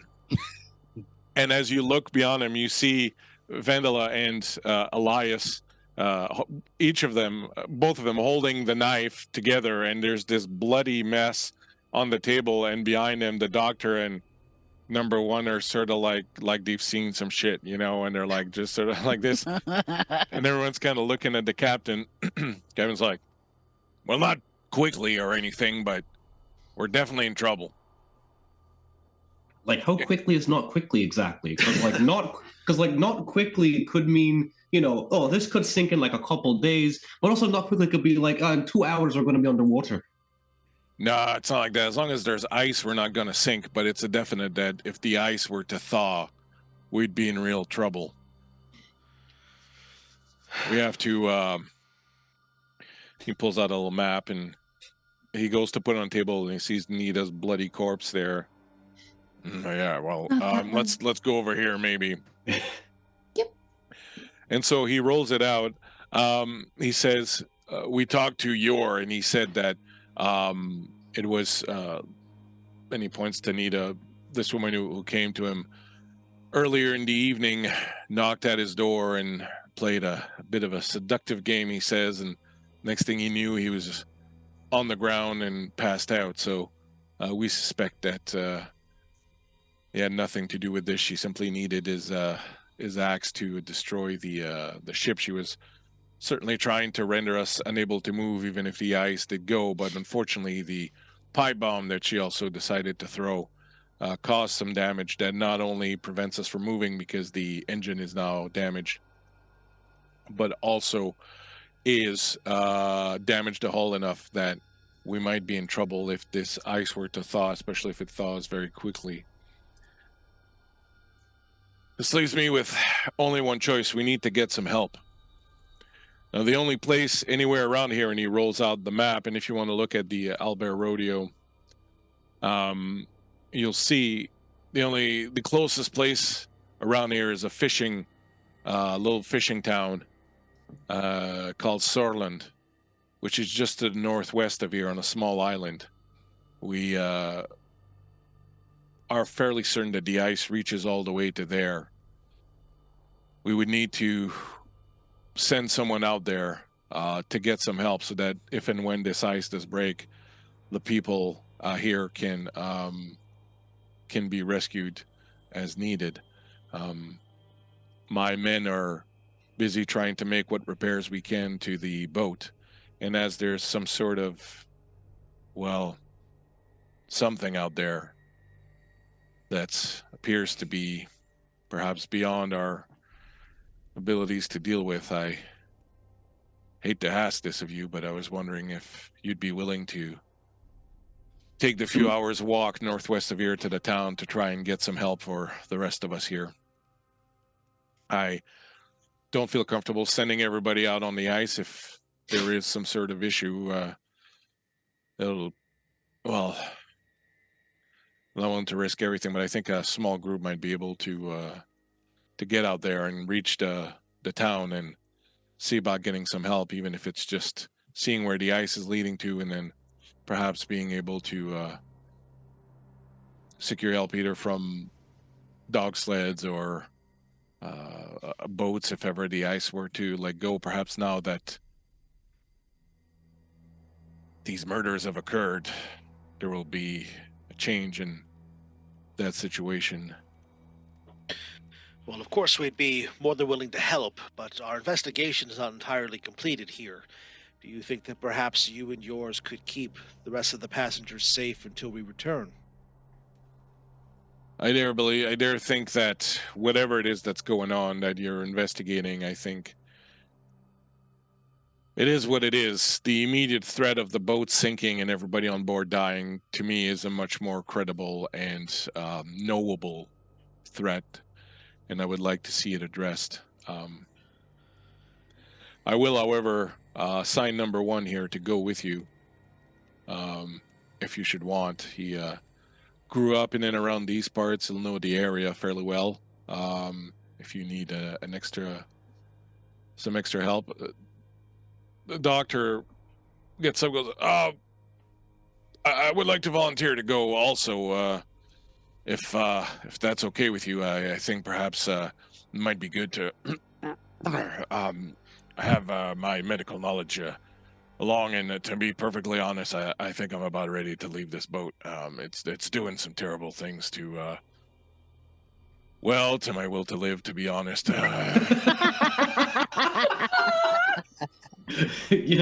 Fair enough. Your usage of the Russian language would be most helpful as well if we encounter any other sort of instances of that. Are you sure you're up for the trip, Doctor?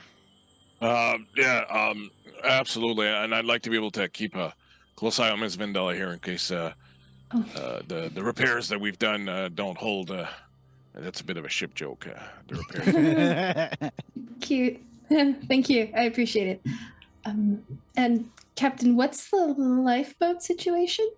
Well, only one lifeboat was damaged in the fire. We have enough lifeboats left for everyone. If the lot of you are not on the boat, we'll have enough life. So if ever the ice were to thaw and sink, we'll be able to get the people on the boat. However, without the fire from the heat produced by the engine, we can probably make it through the night. But being out in the open seas tomorrow, if this ice thaws, or even staying out here tomorrow, will become a very difficult proposition without the heat provided by the engine at this point. So, and this boat won't be able to go anywhere without the engine once, even if the ice were to thaw. So we're really in a bit of a pickle here.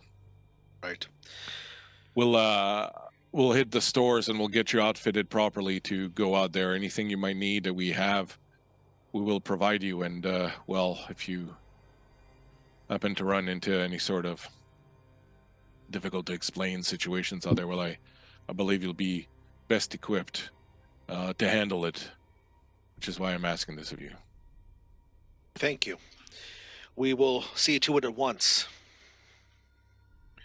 Very well. Number one, if you want to come with me, and we'll get what equipment you might need and some supplies. Absolutely, Captain.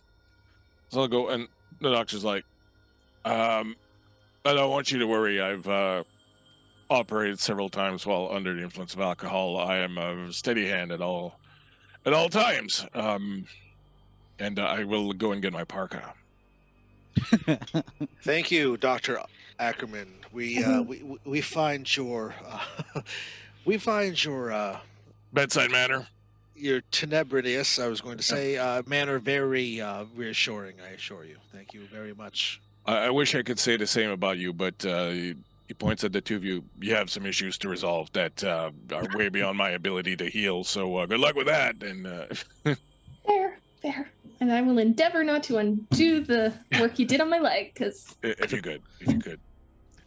So he'll step out. So you have here a few minutes as they prepare the equipment. I'll tell you like all the gear that they have that they bring in. If there's anything else you think, but if there's anything you want to do, if you want to take a few moments, you have some time. Anything else you want to get from your rooms and whatnot, we'll go around and I'll see how it is that you prepare in the next few minutes for this little trip northwest of the island of Sorlin. And we'll start with Kay. What would Marguerite do? I think first, before leaving to go prepare, I think she wants to mention that she and Killian went out, saw the kind of bloody tracks of the werewolf, headed out the same way that she probably had before, with someone over her shoulder, and that's also seeming to be all of our locations, all of our leads are leading to Sorland, and she will happily dig into the stores and like hopefully there's like snow cleats or something so that she doesn't fall. But Awesome. Killian. Killian will also probably he'll go back down to the lower deck to just grab the small bits of supplies that he didn't initially. So just, like his little knapsack and things like that.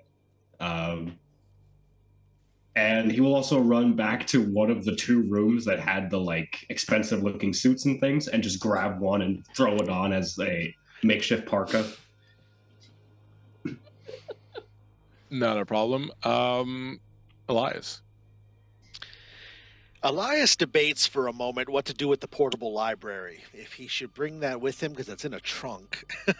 If he should bring it with him to not lose it again in case something does happen on the boat while he's gone. But I think he'll think better of it. He will put it back in his room in the hidden space underneath the bed that he had put it before, because there's no sense really taking it. And if we have to get there and get back, he will be faster without it. He would like to take a moment because of the memories that were stirred up with talking to Vendela.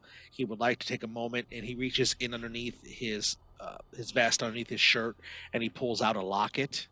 And he opens the locket, and inside is a small lock of hair, dark hair inside. He takes a moment, just sitting with it and thinking about his wife and the memories that he had with Marta before she was gone.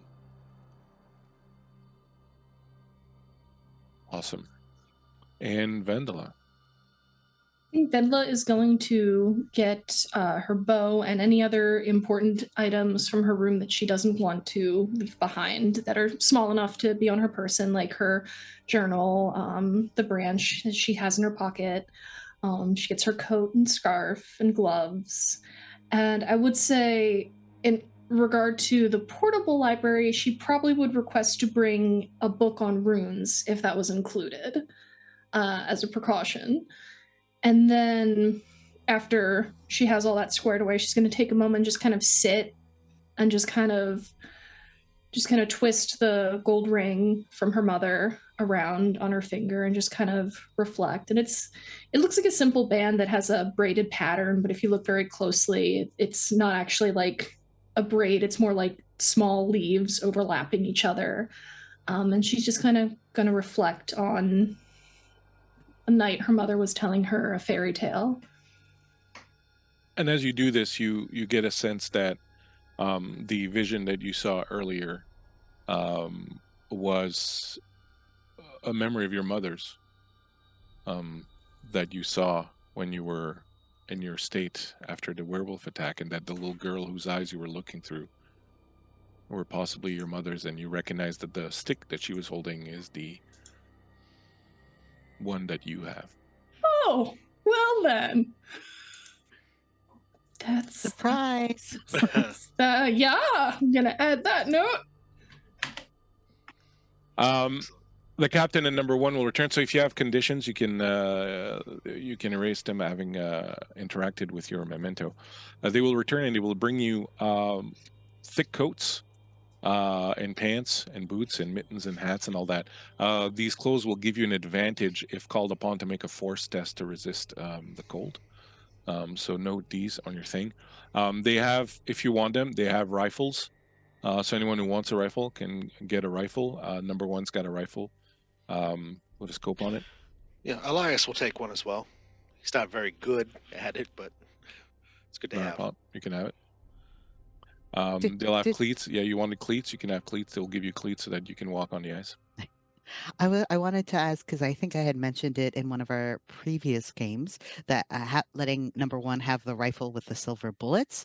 Does he still have that, or did one of us want to have that instead? Up to you. I'm fine with him having that because he's definitely going to be a better shot. So. Okay, no problem. So he's got the rifle. He's got the silver bullets.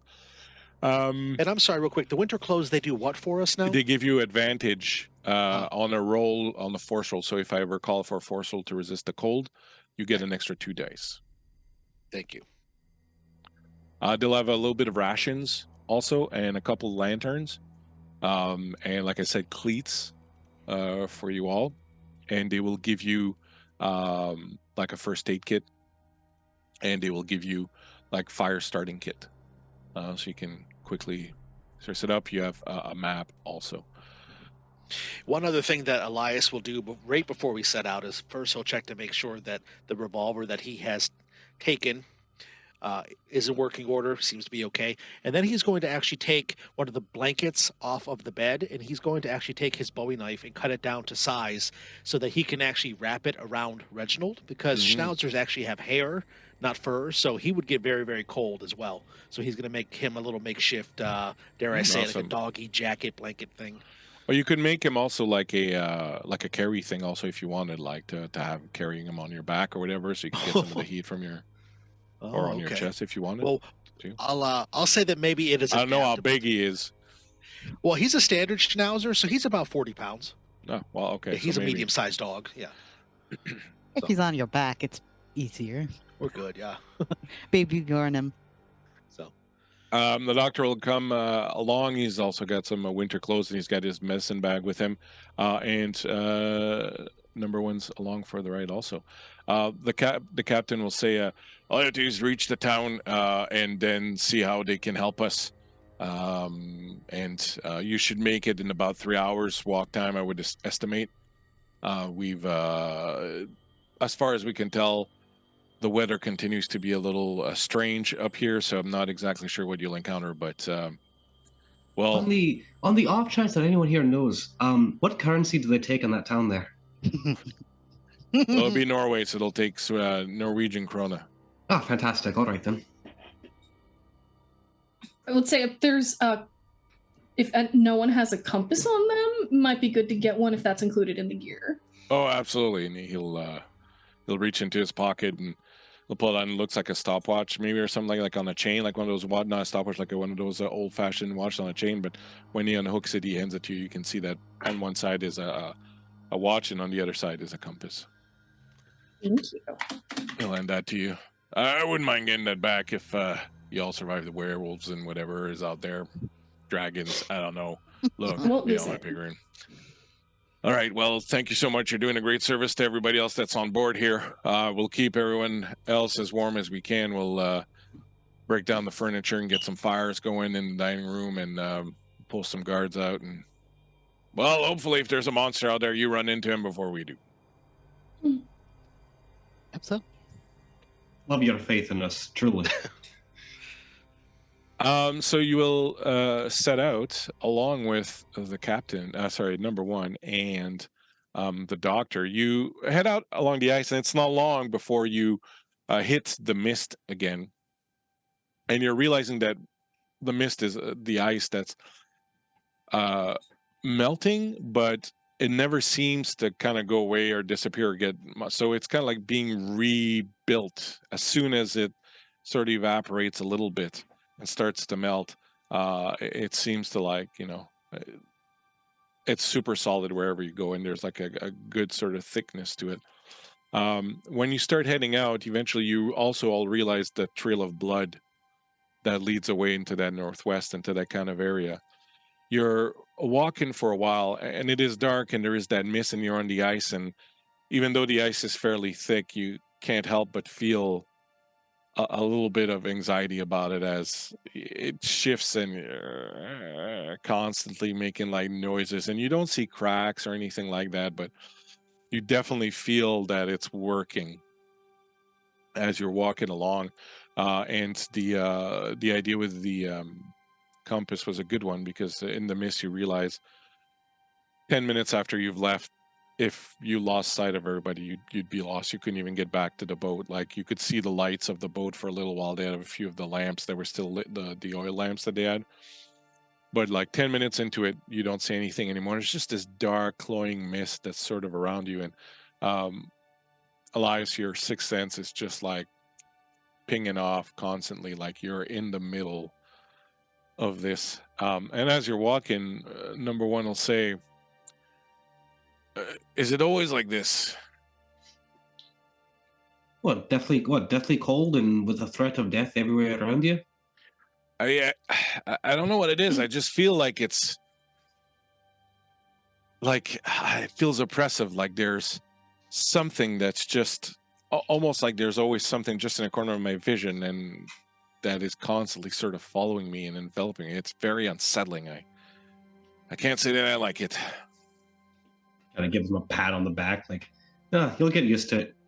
It's like, you're a child. How are you involved in any of this? Kind of just looks over and just gives like a very creepy, who says I was actually a child? Oh, God. I'm joking with you. Of course I'm a child. But just, I can see things, all right? Being able to see things is a little, just kind of makes your life a bit more difficult.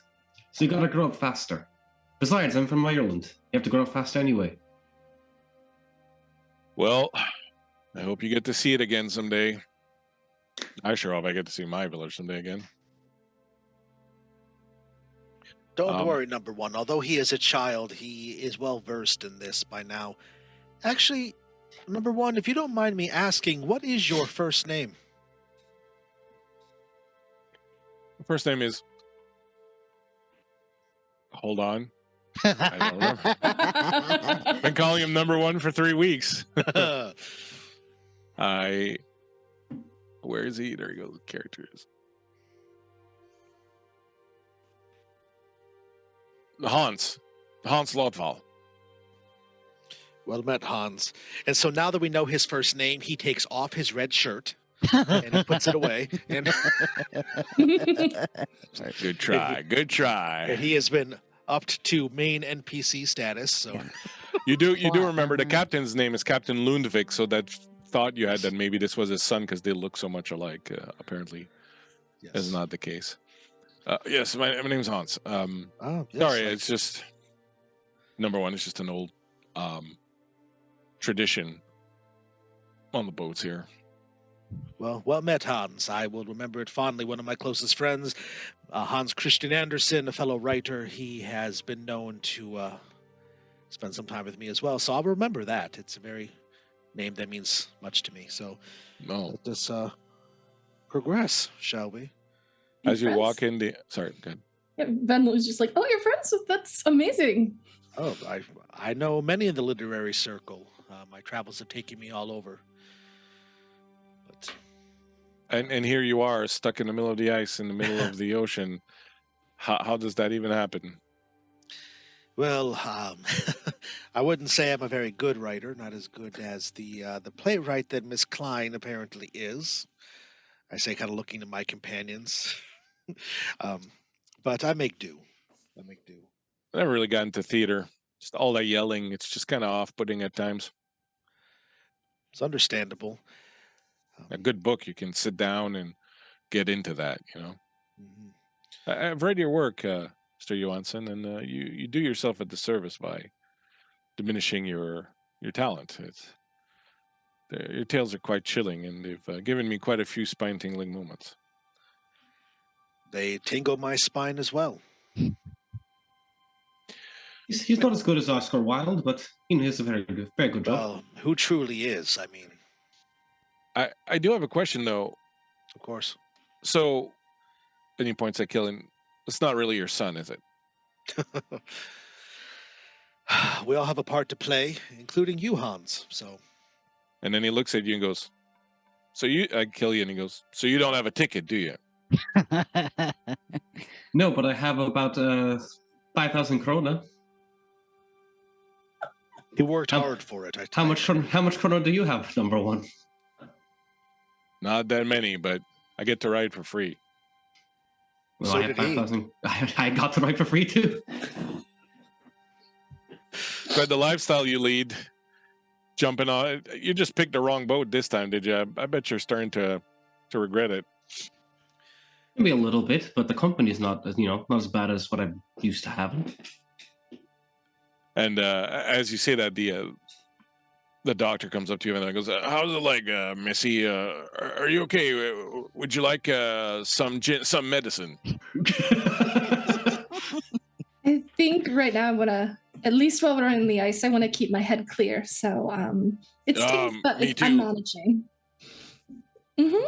Yeah. Right, well, if you feel any sort of discomfort or pain, you let me know right away. And as soon as we get out of this, goddamn soup, we'll check the bandages and make sure that everything's all right. Of course, I appreciate it. Thank you. Yeah, you have a lot of spunk there, young lady. You, I don't know, got attacked by some sort of beast and survived a pipe bomb, and here you are, trekking out across the ice like it's nothing to it. Very remarkable, very remarkable. Never really had an adventure before, and why stop now? I'm curious Why to see begin? where everything goes. Why begin? Who needs adventure? Adventures do nothing but break your mind and render you into a slobbering, crying mess, and next thing you know, you're hitting the bottle first thing in the morning, and cheers. Cheers. I think Margaret will sidle up to Elias during that monologue and be like, is this what they call foreshadowing? Perhaps. I would ask you how you're faring, but I can see that you are quite, I believe the term he used was spunky yourself. So, Yeah. I figured that Vendela needed a little bit more help. Miss Elkstrom, sorry. Needed a little bit more help than I did at the moment. And, you know, I have Killian here to lean on. He's so he can carry me if things get rough. indeed. While we have a moment, and Elias will glance over his shoulder just to see how close the others are, do you know anything of Kevin forgot to write it down. What is it, a noose braid? Is that what you said it was called, Christian? Gallow braid? Gallow braid. Gallow braid. Do you know anything of a gallow braid? All of the color drains out of Margaret's face. I'll take that as a yes. Yeah. I wasn't expecting to talk about it so soon. Yeah. Do you believe I'm giving you an inquisition? I was merely asking because Killian brought it up. Yeah. He believes one of them is after him. We did talk. I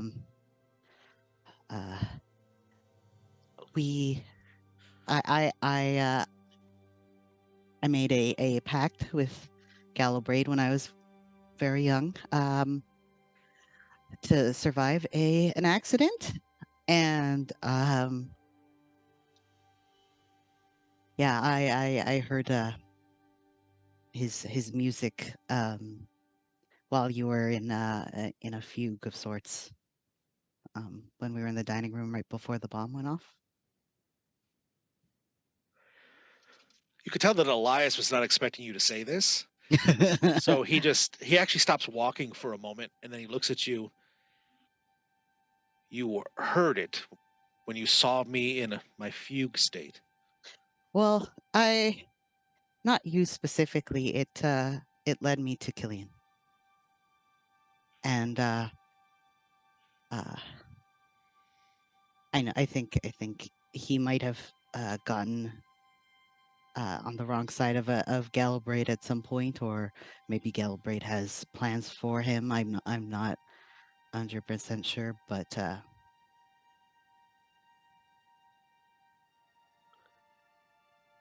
Well, it seems we all have secrets, don't we? I didn't exactly write my books, so I guess we're even. Plagiarism, Margaret. Plagiarism. I was in academia. We have a very strong stance against plagiarism. I don't know. I wouldn't say it's plagiarism. I'm a vessel of sorts. I think they kind of, you kind of channel them. I think I've heard of something like that. Yes, the term that Sigmund Freud, that I met him once. I asked him perhaps what my condition would mean, and I'm laughing. I'm laughing at Javante's reaction to that. That was amazing. Oh, really? He believes that perhaps what I am encountering is. I lost my train of thought now.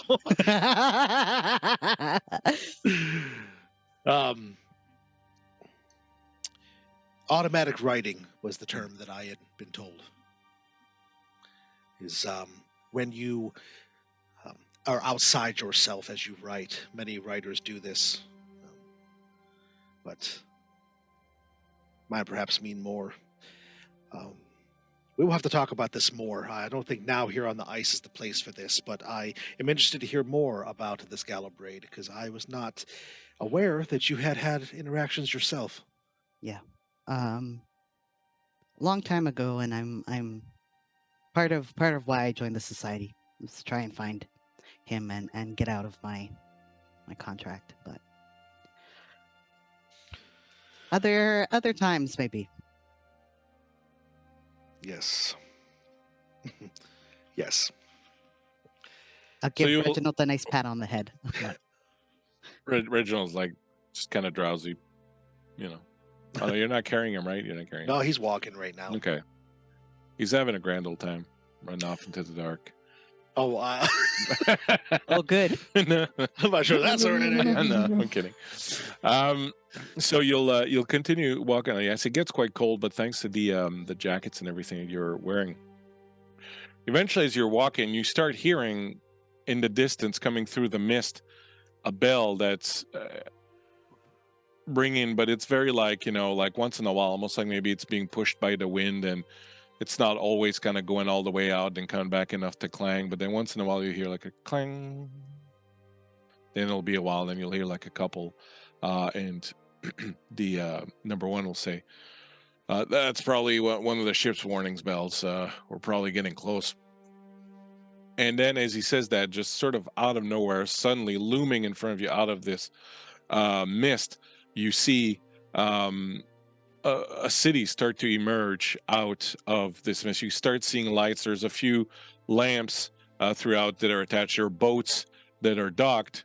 And as you can turn if you wish to Albert Arroyo.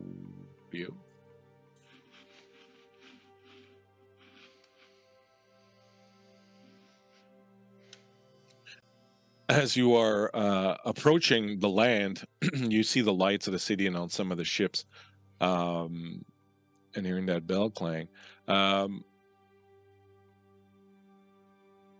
It's still very early, like the morning is just about to break, sort of thing. So it's kind of like at that match hour where the sun is just starting to sort of come up, so you can kind of, as you approach the city, the town, seeing it. It's certainly not what you expected. You were told it's a little fishing town, a little fishing village, but it really looks like it's quite big, and there are a lot of big boats in the docking area, and we're talking like whaling boats, and we're talking like this looks industrial. Like it's not just some little fishing village of some people. It looks like, an industrial concern. Like there's a lot of new buildings. The place looks like it really has kind of grown really recently. You can clearly see where the old docks used to be, and then there's like all these brand new docks that have been built kind of around it. And you do see further north, along the coast, there are a few bodies or carcasses of whales that are stuck in the ice, are just sort of on the shore around here. As you approach and eventually step off the ice, feeling, a little bit relieved that you've managed to come this far, and the ice was super solid all the way here. Elias, you feel that there's a very, very, very strong presence of Vaesen activity here. Like overwhelmingly, you have never encountered such a strong feeling of Vaesen activity, and the hair on the back of your neck is raising, and you can almost feel like cold sweats coming. Like it's, imagine that you were outside and you walked into a club with a heavy metal show going on all of a sudden with the lights and the music and the bodies, and like you're like, holy, what the F is going on? As you approach the town and sort of step foot on the land, there is a sign that you can see. Um,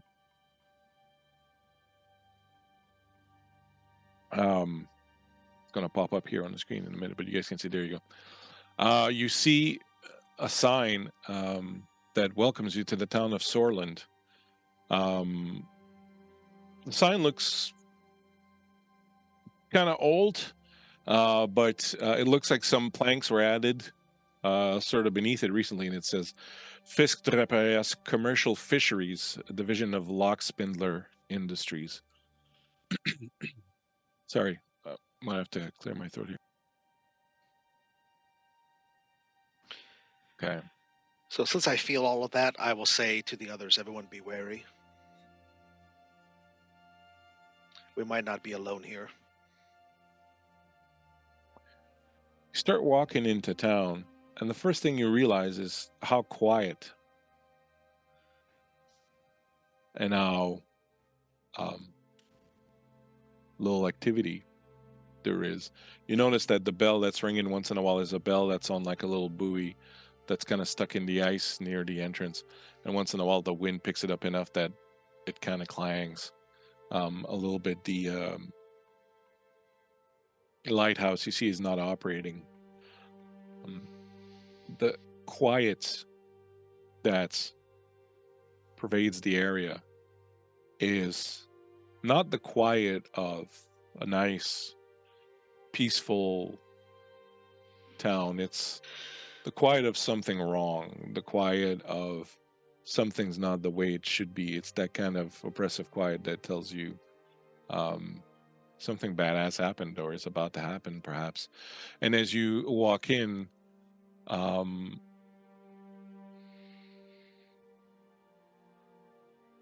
you approach one of the dock areas and you see someone lying there on the ground.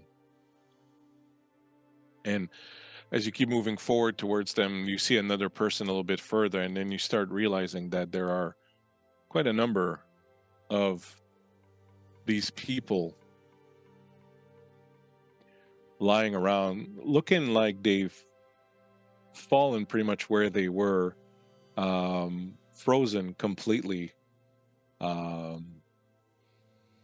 in whatever position they were in when some sort of flash freeze sort of occurred, and then they're just falling. You see sailors, and you see townspeople, and you see stevedores, and you see all sorts of people, and wherever you go, everything is frozen. Everything has this thick layer of ice over it, and all these people.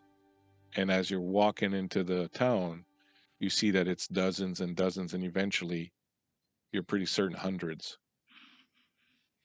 of dead, all frozen. Do they seem to have just fallen, or they're injured, like they've been attacked by They have something? not that been froze attacked. It after? looks like they froze and fell over eventually, or perhaps as they were dying, they fell and finished freezing. But it looks like it happened really quickly, and a lot of them look like they topple after they were frozen, as they look like someone looks like they were carrying a box and there's a smashed box next to them on the ground, or things of that nature. I think that Margaret is starting to seem to be showing more and more signs of like agitation. Like this is if she didn't think that she had PTSD before from like the train accident and stuff, like this is definitely bringing up some feelings for her. So it's a lot. She does want to take a look. She will take a closer look at one of the bodies and try to figure out like when did this freeze happen. I know that it was a very abrupt in the night sort of thing, but does there seem to be a lot of snow cover or something of that nature? Make an investigation roll for me, please. Anybody Okay. else checking anything? Oh boy. I want to also check the bodies as well, kind of see if they were.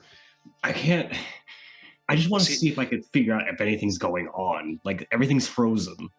Just how fast were they frozen? When did this? Yeah, same way that Margaret's doing. When did this happen? How quickly? Awesome. What's Elias doing? Just got one. Okay. I want to see if I can, based on the way the ice is spread out, if I could figure out potentially an area where the point of origin might have been. Okay. Awesome. Same thing. Do an investigation roll, please. And Elias. Elias wants to pull out his case book, and he wants to try to see if there's any sort of notes he has about previous assignments that he has done in the half a year since he's been with the society that have to do with ice magic or spells that somehow make things free. Like, he's trying to find more of an esoteric explanation for this. All right, do a learning check, please. Yeah.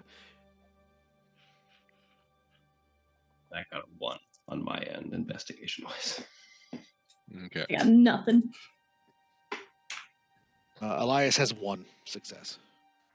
Yeah, nothing for Vendella, you said? Nope, no successes. Okay. So we'll start with Margaret. As you lean down and sort of take a look at them, the doctor will come and sort of crouch down next to you and take a look, and you'll start, sort of pointing out certain things. And what the two of you will come to realize is that the people don't appear to have frostbite. Like, they're just frozen solid, like something you put in the freezer. Like they're just covered in this layer of ice. It's not like they died of exposure. It's not like they fell and they were exposed to it, and like, the skin isn't blackened, the thumbs, the nose, the extremities isn't blackened and whatnot. It was really like a flash freeze, and it's not that they froze, is that they are covered in ice. Oh, okay. Okay. I'm sorry. What was Killian checking out? You said In the kind of the same thing that Margaret was doing, but I would probably say that his is a little bit less academic in search and just seeing, like, is there anything that I can find around? Is there any that money? would be No. clues? Well, one of the things that you would notice as you're pretty good at reading people is when you look on their face, there's no sign of distress or fear or pain or anything. It's really just like someone's like, looks like maybe he was whistling, and somebody else looks like he was thinking, like you're realizing that these people, it was really like over in a second. They didn't even have time to feel anything, or react to anything of it. And Wild. as you look through your case books, Elias, you will find notes, but there are several instances of Vaesen having the power to affect temperature in areas. All of the notes you have pinpointed them being able to do so, not in such an extreme fashion, and in much smaller areas. Like perhaps the town of Vaesen might have been able to affect the temperature in the town and the surrounding areas, but to reach all the way out to the boat and beyond, and all that, is a magnitude of power that you've never encountered, and certainly there are no notes or no knowledge of that. But this ability to manipulate temperatures is a trait that's often seen in Vaesen, different types of Vaesen. But it's not typically tied to a werewolf. Not at all. Werewolves are not generally known for their ability to use magic. Right. This would fall in the trollcraft. I don't want to lie to you. Let me check if it's trollcraft or enchantment. Okay. I don't want to be out here lying to you. Don't want to lie. No lying, come on. Why not? It's fun. Don't lie. Me and my 2,500 krona will tell you that. That's right. So as my bunch of companions are looking around, I will come up amongst them and I will say, the werewolf did not do this. Something stronger, older did this. We may be dealing with a bigger problem on our hands than just merely a werewolf. Guess it's a safe bet to say this is where the ice came from. Something in or near the village. Yes. Unfortunately, I'm at a loss as to what it might be, although it would be something powerful if it would cause this much damage, this much terror. It would be enchantment. So the type of magic that Vanilla, that doesn't mean something to you, but it would be an enchantment. And I'll actually step over to Vendela privately, just like under my breath to her. Does this mean anything to you? Enchantments. I know my mother mentioned it was something her people could do, but I imagine other Vaesen would probably be capable of enchantments as well. As the temperature shift, is that a common ability among Vaesen? Not to this magnitude. There's, dare I say, definitely something stronger than Vaesen that's doing this. And as you're sort of in there soaking in all of this, I'm actually going to ask each of you to make a fear check. You get to use your logic or empathy, depending on which one you prefer. And you get to add a dice per friend that you have with you up to 3. So you do get to add that to your roll if you want, as the weight and the knowledge of what's going on here is sort of sinking in. So we're all going to get a +3? Is that what Yep. you're saying? Okay. So I'm going to use my empathy, which is a 5, so that'll give me 8 to roll. I am also using my empathy. Same. I'm using my logic. So roll. So it's logic +3, and I have a talent brave, which gives me an extra 1. Oh, nice. That is a good question. Let me look at my talents. Okay, so Elias is going to have Whoa. 2 successes. 1 success. Good. I'm going to push my roll because I got big fat goose egg. Oh, You need new dice, Kay? I know. Kay, your rolling is just intense. I go from like nothing, and then I get like 6 nat 20s in a row. It's unpleasant. I'm gonna choose, I think, probably frightened. Okay. I'm gonna re-roll everything. All of it. Just re-roll all of it. Yeah, I got 1 success. So Okay, so we'll say this. You're not frightened to the point of like inactivity, but you are definitely, because now you have the condition frightened. You do like, are trepidatious, perhaps. But yeah, you're definitely feeling some fear, but it's not making you want to run away or anything like that, like the other fear would. You move through the town and you find people like this sort of everywhere. It's very unsettling and very sort of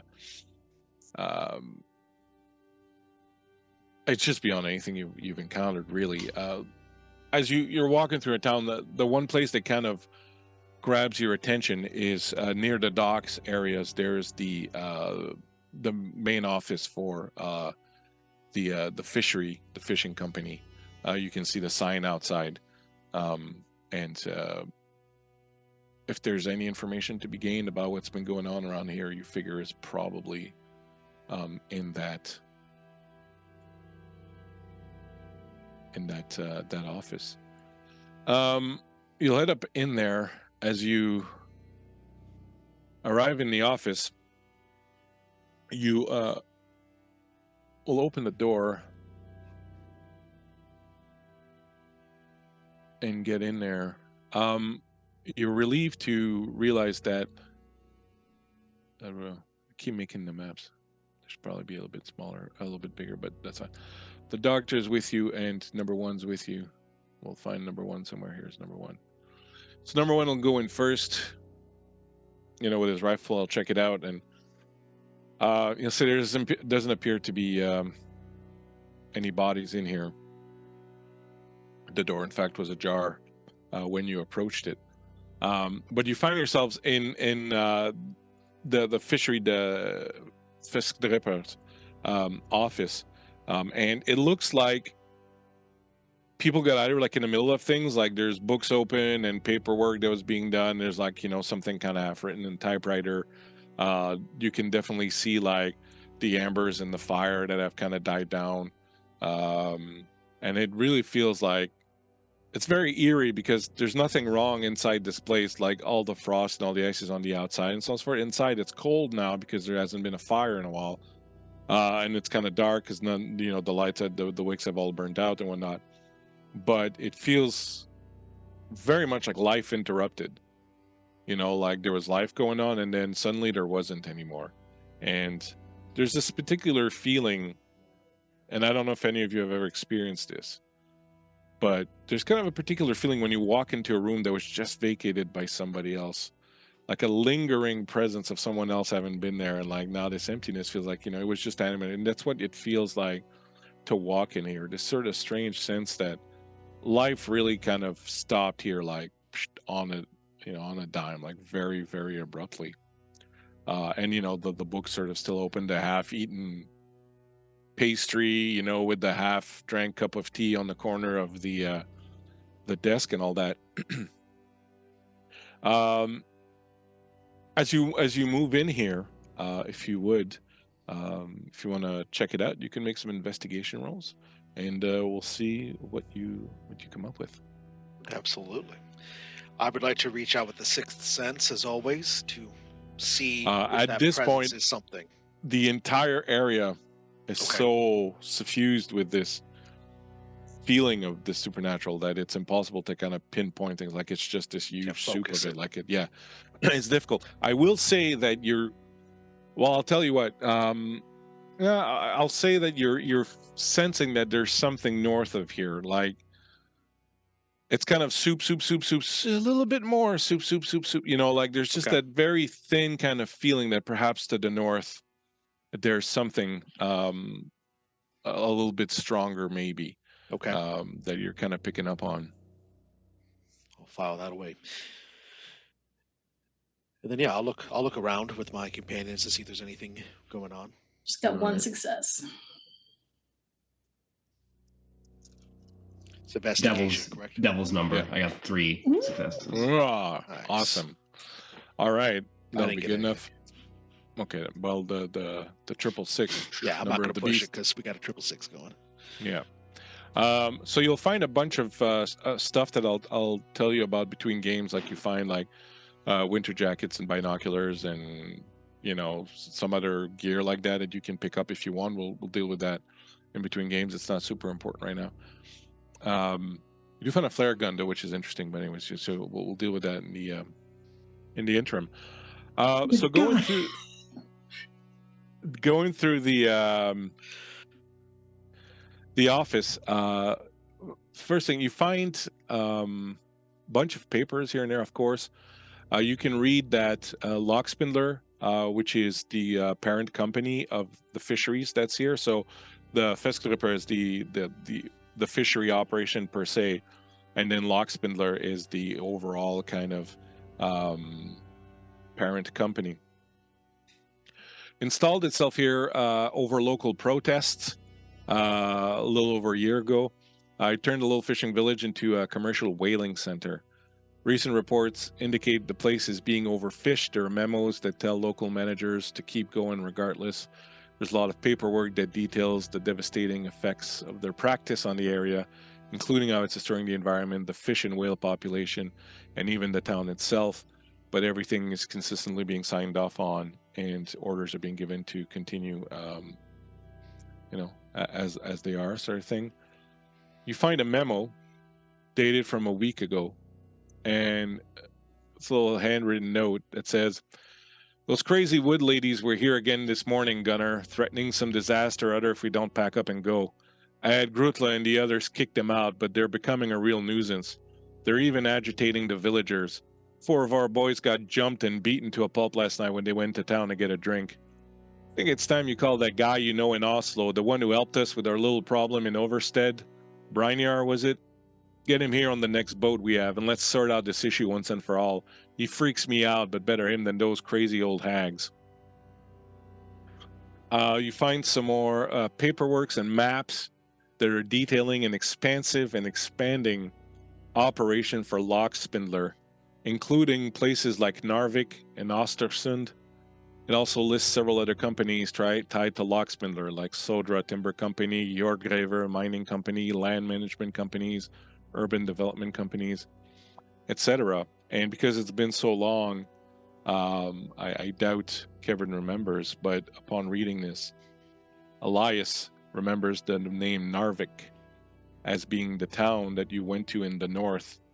That was the lumber town where the group of lumberjacks had long a time ago, Oscar Hellstrom had awakened a Draugr and made a deal with him. I'm not going to go into details. You can tell him if you want, because you remember the story, right? But that's where you went up to the town and found that they were making sacrifices. Every 9 years. Exactly. And to this Draugr that you sort of dealt with, but that was in Narvik. Mm-hmm. So I'll let you tell the tale if you want to these folks. But that was in Narvik, so apparently this company is involved in that. And the final thing you see is there's a map on the wall that shows a circle on the forest nearby, and there are letters CWL written on it. CWL? Yeah. By crazy forest ladies, do they mean hippies or do they mean Vaesen crazy forest ladies? Could be either. Mm-hmm. Crazy wood ladies. Is what they call them, crazy wood ladies. They could have all sorts of meanings. I'll look at Vendela for a moment. They might. Not that you're a crazy wood lady, Vendela, but I was born and raised in the city. Might have some in the family. If it's all the same to all of you, I can't make sense of anything that I'm reading. So Can you read? I can read. I just can't make sense of anything that I'm reading right now. That sounds like what someone who can't read would say. But Now listen. And I want to preface that she's not being mean. I think she's just trying to tease Killian. He kind of gives this like half smile. Just, you got me that actually. Perfect. So, number one, so does any of this mean anything to you? Is this in any way, shape related to what's going on, you think? Well, I recognize the town of Nordic. I remember what happened there. The inciting incident that I had that brought my attention to the society and brought me into the Hellstrom Society proper was myself and other companions were called to investigate. There was a young woman who was being plagued by a curse bestowed and passed down through the generations to her family. Her great-grandfather, later her grandfather, had made a deal with a forest entity to make sure that their lumber business was properly booming, and required a sacrifice every 9 years. And when the sacrifices stopped, a great evil befell the family. Luckily, my companions and I, mainly my companions, I'll be truthful, were able to vanquish and defeat that evil the time we faced it. But there could perhaps be other evils just as great as that lurk in the dark as well. If this Lock Splendor Industries has connection to that, they could perhaps have made a similar deal here. And if they have, we might be dealing with something very old and very powerful indeed. Something that we will not simply vanquish with these, and I'll gesture with the rifle. Well, I don't know if they made a deal with something so much as from what it sounds like from what Killian found, they angered something. I mean, you could anger something by not following through on a deal. Could be that they pushed too far, and perhaps what they pushed against was not happy to be afflicted.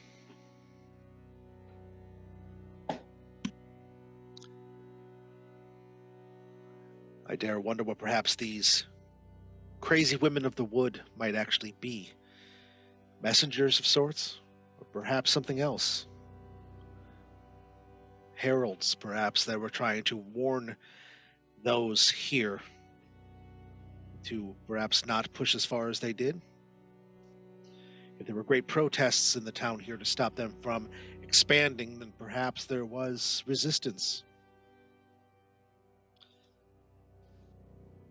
Number one says, crazy wood ladies, do you think, and he taps the map where it says CWL. Crazy wood ladies. Oh. Wow. And then Not subtle. Oh, go ahead. I'm sorry. No, Vendla's just like, well, they were not subtle about that. So. And then Elias is going to slowly turn to face that little bit of something that he feels to the north. And he says, "It's a good thing we brought winter garb." And he pats the knife under his shirt for just a little bit of comfort. Well, no time like the present, and number one will rip the map off the wall, use the compass, and sort of take a bearing. It's like we should take some of these things with us. We're going to head out there. Roll the map, put it in his jacket. You'll go around and we'll go through it between the games, getting the gear and all that. Anything else you think we need in here, or? No? Looks like we got more than a werewolf on our hands now. Yes. Well, might as well go and seek it out. I'm sure we'll find it, or it'll find us one way or the other. Soon enough. Depending on how well it's recovered from its injuries. And so you'll pack up the stuff, all the gear that's kicking around that you think might be useful. Then you'll head out. Number one, stepping out, and the sound of a gunshot and his head exploding as he gets shot right in the face, stepping out of the house, blood splattering in the hall, all the way behind you. And there we will end tonight's session. Oh boy! We just learned his name. I was gonna be like, yeah, we're all gonna have a shot before we go out. We're gonna Well, do he this. did. Yep, number one got the first shot. Too soon. Fantastic. Too soon, Vendela. Juicy. All right. Everyone okay? Everyone good? Oh yeah. Mhm. Oh yes. All right. So, Vaesen, Isa, we have stepped off the boat. We are on some frozen island somewhere with some crazy wood ladies out in the forest, and a sniper right now somewhere hiding in this town, hunting y'all. Man, way to get from the frying pan into the fire. But that's how we like it out here at Guild Superior. Thank you so much for joining us. To all the people who came in and watched. I absolutely adore this cast. I would like you to meet them one last time. Let us go around and introduce them one more time. Tell us a little bit about yourself, where people can find you. Stephanie, if you would lead the charge. No problem. I'm Stephanie. You can find me at sbrownwrites on Twitter, or lurking in Guild Superior or Live from the Apocalypse Discords under Lavenza. Very excited to see where we're going. Glad Vendela isn't exploding this time. We'll see what happens next time. Hopefully it's not with silver. So hang tight. Cool. Thank you so much for being here. It was super wonderful seeing that role play with y'all today. Awesome, and especially got to get to visit a little bit your past history with your mother on the island, and we'll see what that's all about later on. Javante, how you doing, man? I'm doing fantastic. It's always great to be here doing Vaesen. Outside of Vaesen, you can catch me on my social media to figure out other stuff that I do at Javante, JAG, V as in Victor, AUNTE. The only other thing that I'm currently in so far is in 2 weeks' time, you can catch me on episode 2 of Power Rangers on Initiative Order, where I'm playing the Black Ranger Dior. So go and check that out whenever you guys get the chance on Monday. But I'm also here. So catch me next week for Here Again. Super cool. Thank you so much also for hanging out with us, playing with us. It's always fun. And we'll find out exactly what that banjo situation is all about. Hopefully not. A lot of you seem to have that banjo situation going on. I wonder what that's all about. If only someone knew what was going on around here. Speaking of knowing what goes on around here, someone who does not have any clue what's happening right now. Kay, how you doing? I'm good. You don't have to out me like that. Jeez Louise. So my name's Kay, or you can find me at Caden Cosmos on most things, most socials. I run free online trivia at Slyfox Games on Saturdays at 8 p.m. Eastern Standard Time. We are doing something called Spy Fox Trivia coming up for February. So there's going to be all sorts of ciphers and codes, very much like this game. And I think it's going to be a lot of fun. So hopefully I can see you there sometime. And other than that, I do all sorts of artsy stuff, and I'm really excited to be here. And I just wanted to say out loud to folks that I really liked the role play between Vendela and Elias today, and I think you guys did a really good job. So I had a lot of fun just even watching that. So Thanks. Thank you. And you run the quiz, so you actually do know what's going on. You have all the answers, right? yeah. That's what I heard. Thank you so much for hanging out. Maybe we should do that someday. Just sit here and have a quiz night. That'd be great. Yeah, we could do it. That's We right. should. That'd be awesome. Yeah. Speaking of the quiz master, I don't know. I don't have a good segue here. Kevin, you don't need any segue. You're segue free. Segway free. That's it. You're segue free. Yes. Hi, I'm Kevin. I am found online at Kev Ran Games and all the different socials. I once again played Elias Johansson and his trusty companion Reginald. This was such a blast to be here again. When I'm not here, I'm on a bunch of other stuff. I'm actually going to be on tomorrow when we continue week 2 of 2 of Tome of Beasts Unleashed, run by Jeremy Hochhalter, where we are Pokemon style trying to capture some monsters that escaped out of a book. Totally not our fault. Kind of was. But, that's how things go. And also, I host my own show, Game Night Heroes, which is an audio podcast, which is soon to be venturing out into streaming as well. So we'll get ready for that. But lots of fun stuff. I'm also found on Murder Hobo Inc. streams every other Saturday. And we have a cool virtual convention coming up for that on February 11th. Nice. And you can find that at, if you go to Con Hobo on Twitter, you can find the links for that. I don't have them in front of me, unfortunately. But I'm running a game. Speaking of Power Rangers, come check it out. So it'll be a lot of fun. So thank you all so much for playing with me. And thank you, Christian, for having me. And thank you all for watching. So this is a blast. Thank you. And that nice little recall we did to your older game, the first game you played with me of Vaesen. Indeed. That was on Rainbows and Razor Blades. I believe it was Yeah. still on video on demand over on Killian Maddox's channel, Rainbows and Razor Blades. Yep. So you can All check that 4 out. I believe episodes, yeah. Rob was in the chat earlier also. I was kind of looking for him to see. Oh, if he cool. could Yeah, pipe Rob's a up. great Yeah, guy. he was your priest friend Yes. in that one. We had a See, very there's cool like this whole relationship with that. thing, this whole connection thing happening here. Mhm. Another was thing that big. was mentioned was the Christmas special that we did here took place in one of the cities that was mentioned on that paperwork that you found there. It's all coming together. Hey, there's Phantom NJ Rob, who is your Rob's the your man. friendly priest. Yes, He's absolutely. the man. All the Latin that's fit to Oh, print. Thank you so much, all of you, for being here. Guild Spear, we got a bunch of stuff coming up this week. As always, we always have a ton of stuff going on. Tomorrow night is, as Kevin mentioned, Monday Night Mayhem with the Tome of Beast Unleashed. And on Tuesday, we have DM Dave's ongoing classic Greyhawk campaign, Heroes of Greyhawk, where we're killing a lot of fauna and having a good time going through the Moat House dungeon and just being terrible at it, but having a grand old time doing it. On Thursday, we have more Shade Song, and we'll be right back here next Sunday for the fifth of 5 parts of Vaesen Isa. We are about to go raid a good friend of ours, Phoenix Wacky, so please hang out, give Phoenix some love for us when we hit there. Thank you so much for watching. Thanks to the raiders. Thanks to everyone who came in. We appreciate you all. We will see you next week.